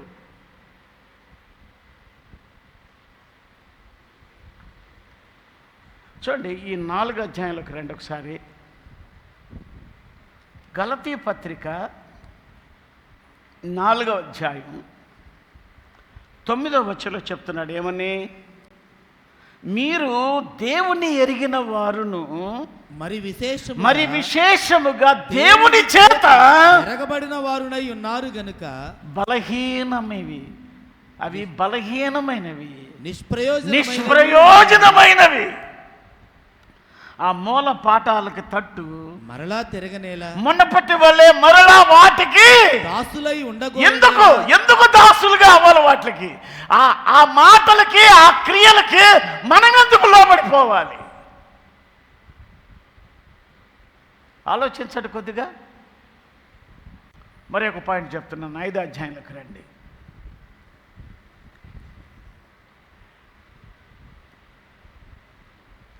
ఇందులో ఒక మంచి మాట అంటున్నాడు చూడండి. 5వ అధ్యాయం 7వ వచనంలోకి రండి. మీరు బాగుగా పరుగెత్తుచుంటిరి. చూడండి, ఒక అప్రిషియేషన్ ఇక్కడ ఈ వచనంలో. ఆత్మీయ జీవితంలో ఎలా పరిగెత్తుతున్నారు మీరు? బాగుగా పరిగెత్తుతూ ఉంటిరి. సత్యమునకు విధేయులు కాకుండా మిమ్మును ఎవడు అడ్డగించాడు? ఇది ప్రశ్న. 3వ పాయింట్, దురభిమాన పాపాల్లో విడిపోతున్నాం. పాపమును తొలగిపోయిన జీవితాన్ని, తన బలహీనతలను ఎక్కడ మనల్ని ఆపు చేశాయో వాటిని ఈరోజు సవరించుకుందాం. ఎక్కడ పొరపాటు జరుగుతుంది? ఎక్కడ సెంటిమెంటల్గా సాతానుడు నిన్ను దెబ్బతీస్తున్నాడు? అన్నిటికీ సెంటిమెంట్ తీసుకొచ్చి నిన్ను అడ్డుపరుస్తున్నది ఎవరు? చూడండి, మాట 7వ వచనం ఎంత బాగుందో చూడండి. మీరు ఆధ్యాత్మికంగా బాగా పరిగెత్తిన వాళ్ళే కదా. సత్యమునకు విధేయులుగా కాకుండా మిమ్మును ఎవడు అడ్డగించెను? ఈ ప్రేరేపణ మిమ్మును పిలుచుచున్న వాని వలన కలుగలేదు. పులిసిన పిండి కొంచెమైనను ముద్దంతయు పిలియజేయును. ఆ పులిసిన పిండి అనే ఆ దుష్టత్వం ఏం జరగబడుతుందట? మొద్దంతయు పులియ చేయును. పైగా అంటాడు చూడండి చాలా చక్కగా, ఈ స్వాతంత్ర్యం మొదటి వచ్చిన చూడండి 5వ అధ్యాయం. ఈ స్వాతంత్ర్యము అనుగ్రహించి క్రీస్తు మనలను ఈ బంధకాలన్నిటిలో నుండి మనల్ని ఏం చేశాడు? స్వతంత్రులుగా చేశాడు. కాబట్టి మీరు స్థిరముగా నిలిచి మరలా దాస్యము అనే కాడి క్రిందకి కొనకుడి. 19వ కీర్తనలోకి రండి. ఇప్పుడు అర్థమవుతాయి మీకు. ఇన్ని పాయింట్స్ చెప్పాను నేను. ఇప్పుడు రండి మళ్ళా 19వ కీర్తనలో దావీదు ఒక ఉన్నతమైన సత్యాలను బయలుపరుస్తూ ఉన్నాడు.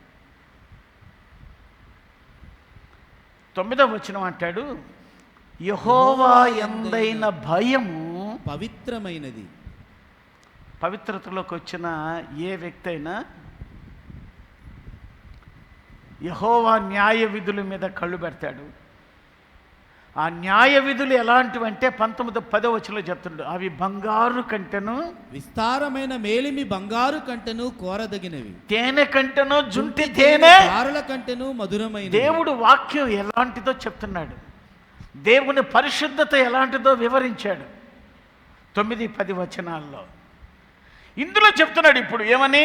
12వ వచనం, తన పొరపాటులు కనుగొనగలవాడెవడు? ఈ అవకాశం దేవుడు నీకు ఇస్తున్నాడు ఈరోజు. ఎక్కడైనా జారిపోయామేమో, మనల్ని పెంచి పెద్ద చేశాడు.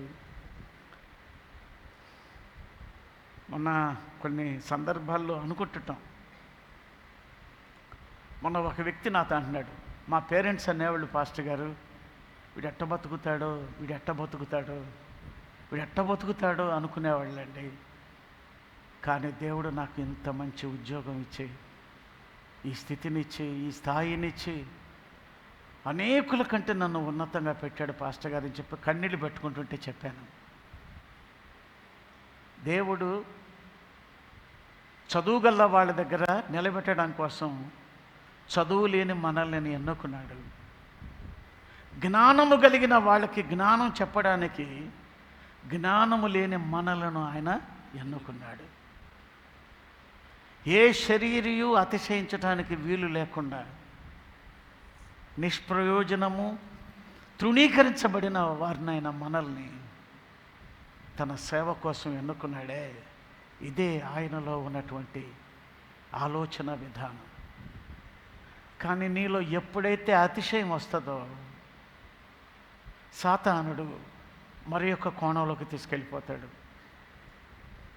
ఎదురు చూడటం మంచిదే, కానీ ఎదురు చూచేటువంటి విషయాల్లో పరిశుద్ధత నిరీక్షణ గనక లేకపోతే ఎక్కడో తప్పిపోతామని గుర్తు చేస్తున్నాను. మనకంటే ముందున్న మన భక్తిపరులైన విశ్వాసులు తమ జీవితాన్ని కాపాడుకుంటూ ముందుకు సాగారు అంటే ఎక్కడ కూడా తమ విశ్వాసాన్ని వాళ్ళు కోల్పోలేదు.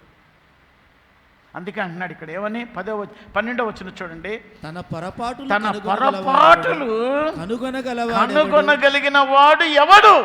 నేను రహస్యముగా చేసిన తప్పులు నన్ను నిర్దోషినిగా తీర్చుము.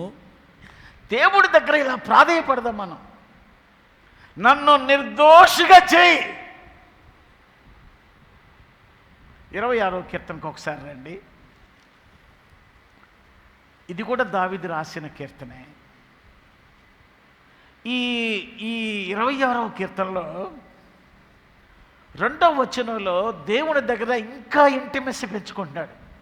ఎలా తెలుసా? యెహోవా నన్ను పరిశీలించుము, నన్ను పరీక్షించుము. అంతేకాదు, ఎక్కడ? నా అంతరింద్రియములను, నా హృదయమును పరిశోధించు. చూడండి మాటలు చూడండి, నా అంతరింద్రియాలను, నా హృదయమును పరిశోధించు. ఈ పరిశోధన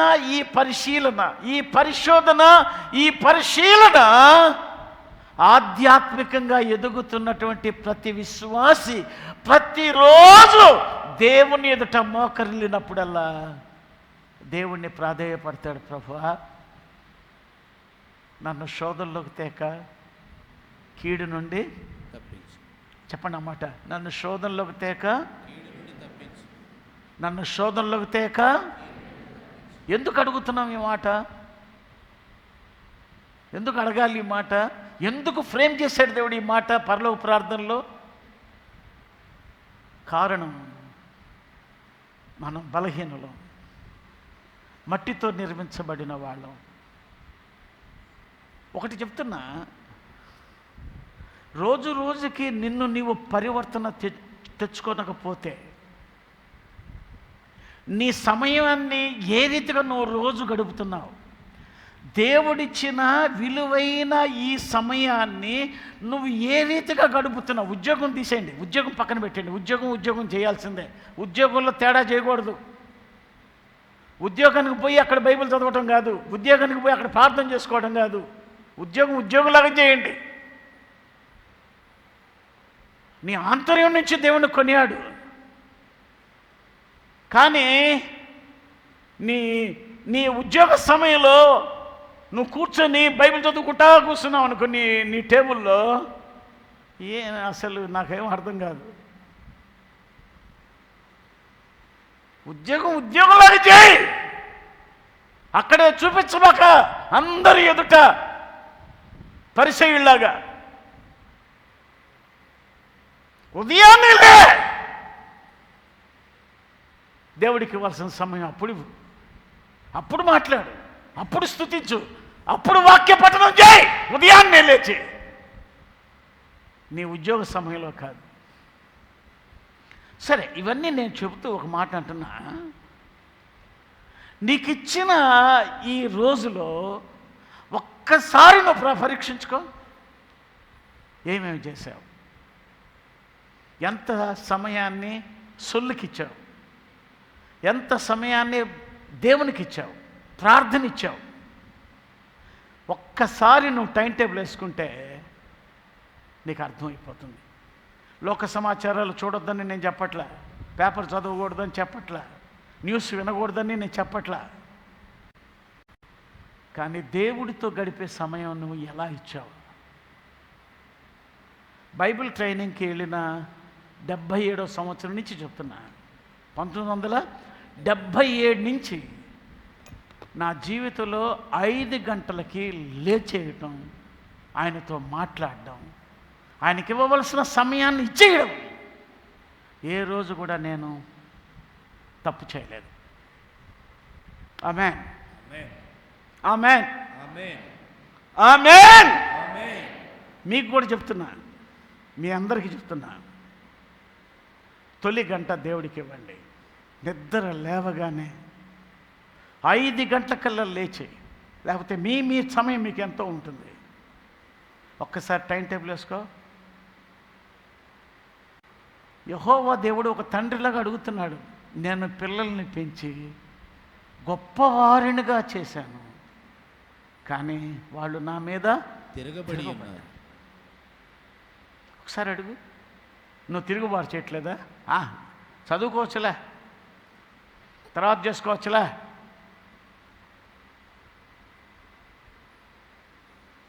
ఎన్నిసార్లు అలాగా? నీ మనస్సాక్షి నిన్ను గద్దిస్తున్నా. కూసా, నువ్వేం మాట్లాడుతూ ఊరికనే ప్రార్థన చేసుకోలేదని అంటావు, బైబిల్ చదవలేదంటావు, నీకు ఇదే పని. నీ యొక్క మనస్సాక్షిని ఎన్నిసార్లు గద్దించావో నువ్వు ఆలోచన చేయి.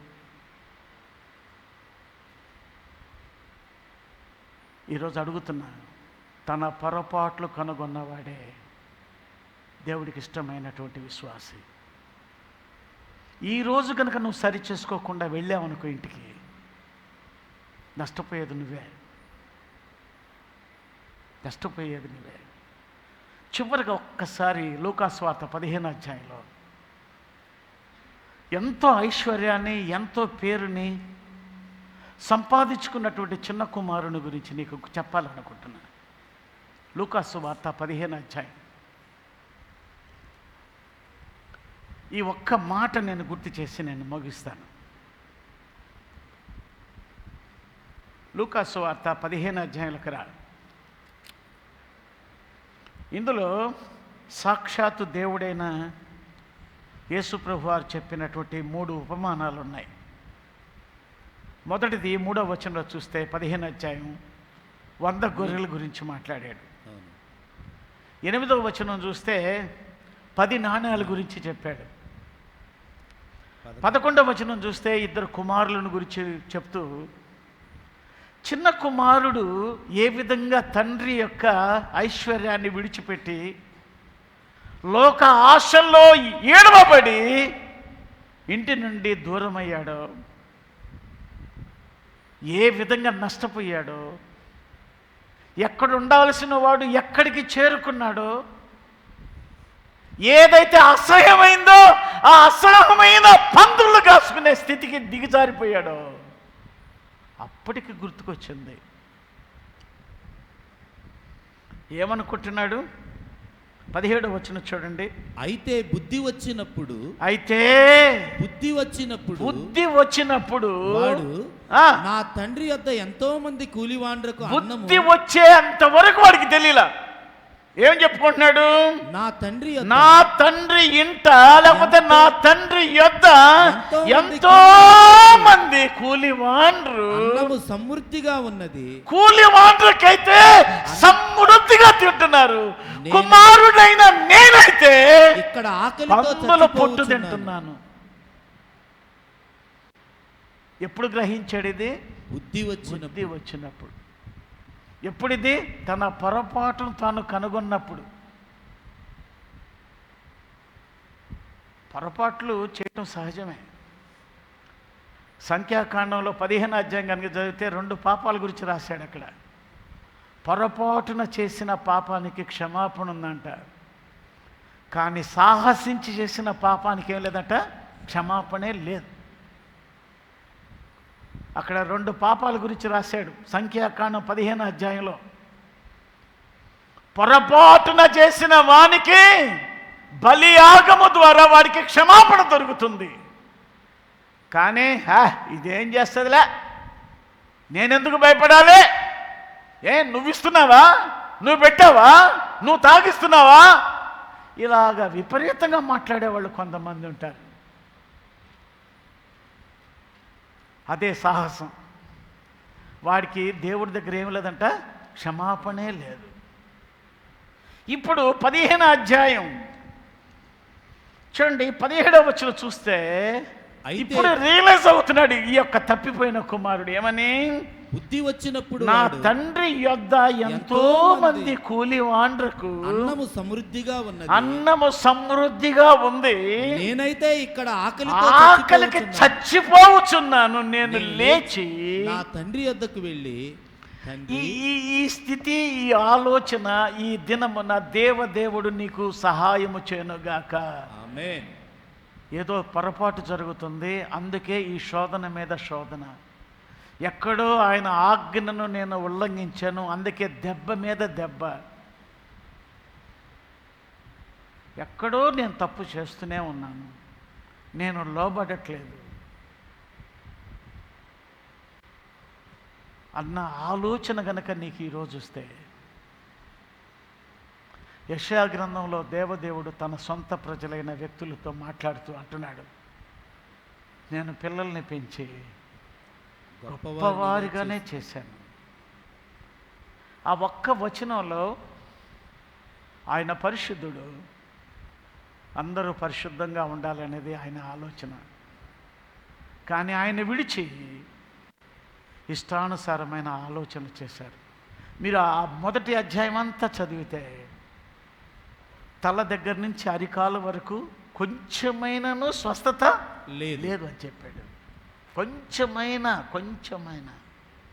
కొంచెమైనా బాగుపడతారా అంటే లేదట.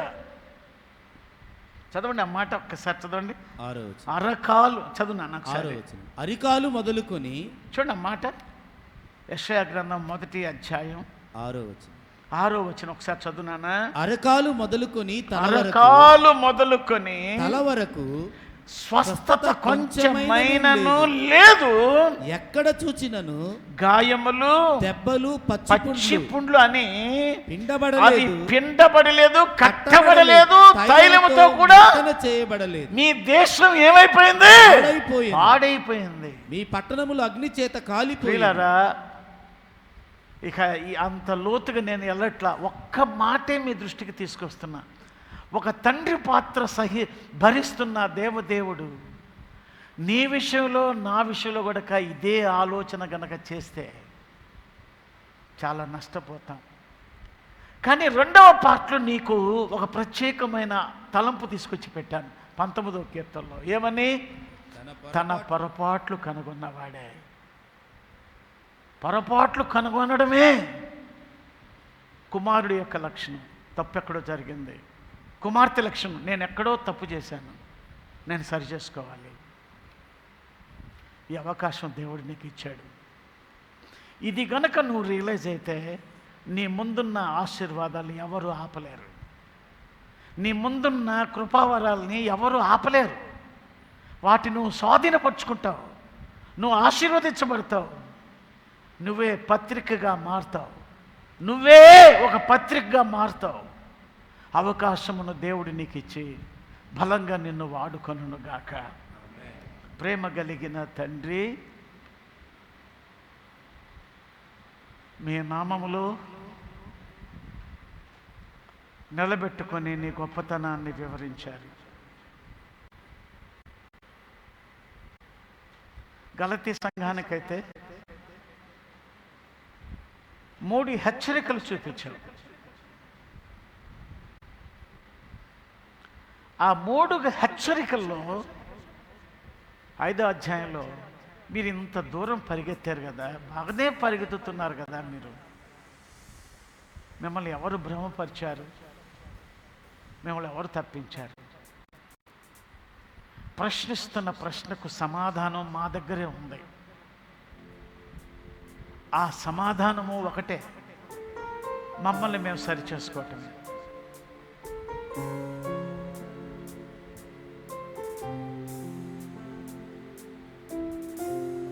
యేసు నామములో ప్రార్థిస్తున్నాము తండ్రి, ఆమేన్.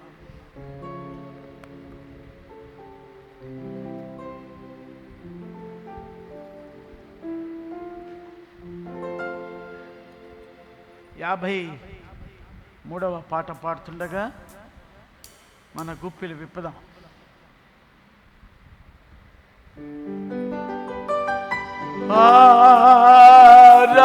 ఆరాధనా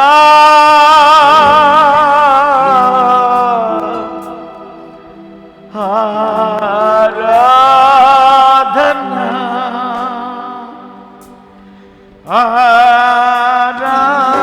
ఆరాధనా ఆరాధనా. ప్రియ యేసు ప్రభునకే, నా యేసు ప్రభునకే, ప్రియ యేసు ప్రభునకే, నా యేసు ప్రభునకే, సమీపించరాని తేజస్సునందు వసించు అమరుండవే, శ్రీమంతుడవే, సర్వాధిపతివే, నీ సర్వం నాకిచ్చితివే. సమీపింపరాని తేజస్సునందు వసించు అమరుండవే, శ్రీమంతుడవే, సర్వాధిపతివే, నీ సర్వం నాకిచ్చితివే. ఆరాధనా ఆరాధనా ఆరాధనా ఆరాధనా. ప్రియ యేసు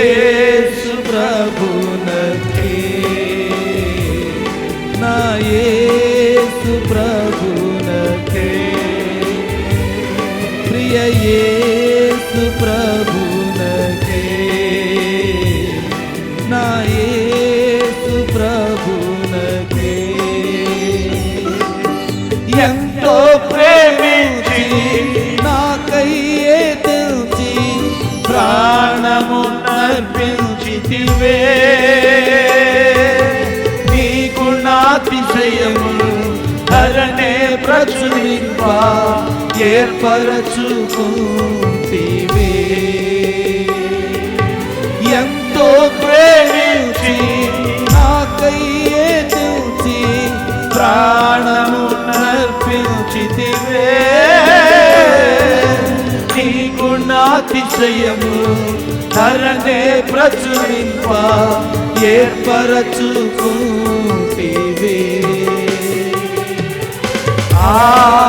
ఆరాధనా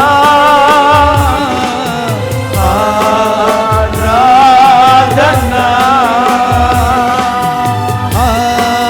ఆరాధనా ఆరాధనా ప్రియ యేసు ప్రభునకే నా యేసు ప్రభునకే ప్రియ యేసు ప్రభునకే నా యేసు ప్రభునకే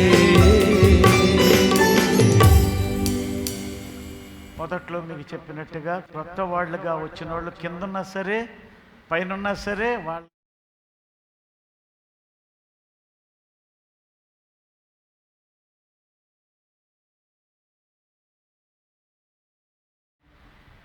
మీ కొరకు విజ్ఞాపన చేయాలన్నది కూడా నేను ఇష్టపడుతున్నాను. ప్రేమ కలిగిన తండ్రి, మీరిచ్చిన అవకాశాన్ని బట్టి మీకు స్తోత్రాలు. నిజమే, నీ ప్రజల్ని మీరు ఇష్టముగా పెంచుకొని పెద్ద చేస్తారు, గొప్పవారిగా చేస్తారు. ఎందుకంటే మీ పక్షంగా నిలబడాలని, మీ స్వరముగా ఉండాలని, మీ పత్రికగా ఉండాలని మీరు మమ్మలను పెంచి పెద్ద చేశారు. కానీ ఆత్మానుసారముగా ప్రారంభిస్తాం, కానీ శరీర క్రియలలో నిమగ్నమైపోయి మొదట్లో ఉన్న ప్రేయర్ని మేము పోగొట్టుకొని లోక సంబంధమైన వాటిల్లోనే మేము ఏడవబడి అవి కొనాలా, ఇవి కొనాలా, అవి సంపాదించాలా, ఇవి సంపాదించాలా, ఈ విధంగా మేము ఎక్కువగా ఈ లోకానికి అవకాశం ఇస్తున్నాం. దాని వలన మేము మీలో ఉన్న అత్యున్నతమైన లోతైన జీవితాన్ని పోగొట్టుకుంటున్నాం. దయచేసి మమ్మల్ని మరలా ఒకసారి రివైవ్ చేయండి, మరలా మమ్మల్ని హెచ్చరిక చేయండి. ఎక్కడ పొరపాట్లు చేస్తున్నాము వాటిని కనుగొనగలిగిన మనస్సు మాకు ప్రసాదించండి. మీరు మాకు సహాయపడడానికి ఎంతైనా ఇష్టపడే దేవుడు, నీవు మంచి సహాయకుడు నాయనా. నీ సేవను ప్రేమించి గుప్పిలి విప్పిన ప్రతి కుటుంబాన్ని ఆశీర్వదించండి, ప్రతి వ్యక్తిని దీవించండి, వాళ్ళ యొక్క ప్రతి అవసరతను తీర్చండి. దీవించమని అడుగుతున్నాను. ఈ ఎండల్లో ఎవరికి ఏ కీడు జరగకుండా కాపాడండి. వృద్ధులను, చంటి బిడ్డల్ని ప్రత్యేకంగా దర్శించండి. క్షేమమునిచ్చి మీరు కాపాడండి. యేసు నామములో ప్రార్థిస్తున్నాము తండ్రి. పరలోకమందున్న మా తండ్రి, నీ నామం పరిశుద్ధపరచబడును గాక, నీ రాజ్యం వచ్చును గాక, నీ చిత్తం పరలోకం నెరవేరుచున్నట్లు భూమి యందును నెరవేరక, మా అనుదిన ఆహారము నేడు మాకు దయచేయండి. మా ఇళ్ళ అపరాధులు చేసిన వారిని మేము క్షమించిన ప్రకారం మా అపరాధాలు క్షమించండి. శోధనలోకి తేక కీడునిచ్చి తప్పించండి. రాజ్యం, శక్తి, మహిమ నిరంతరం నీవై ఉన్నవి తండ్రి. ఆమేన్. తండ్రి అయిన దేవుని ప్రేమ, కుమారుడైన యేసుక్రీస్తు యొక్క కృప, పరిశుద్ధాత్మ సహవాసం, ఆయన నమ్మి ఆయన కొరకు ఆశతో ఎదురు చూస్తున్న మన జీవితాలకి కృపయు సమాధానము తోడే ఉండి నిశ్చయముగా మనల్ని కాయునుగాక.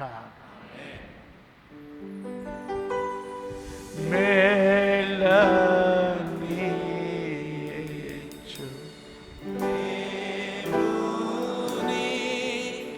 స్తుతించు సర్వ సృష్టియు, స్తుతించు సైన్యము పితృపుత్ర శుద్ధాత్మల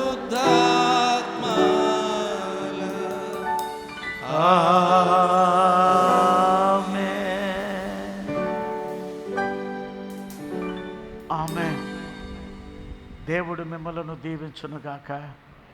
క్షేమంగా వెళ్ళిరండి.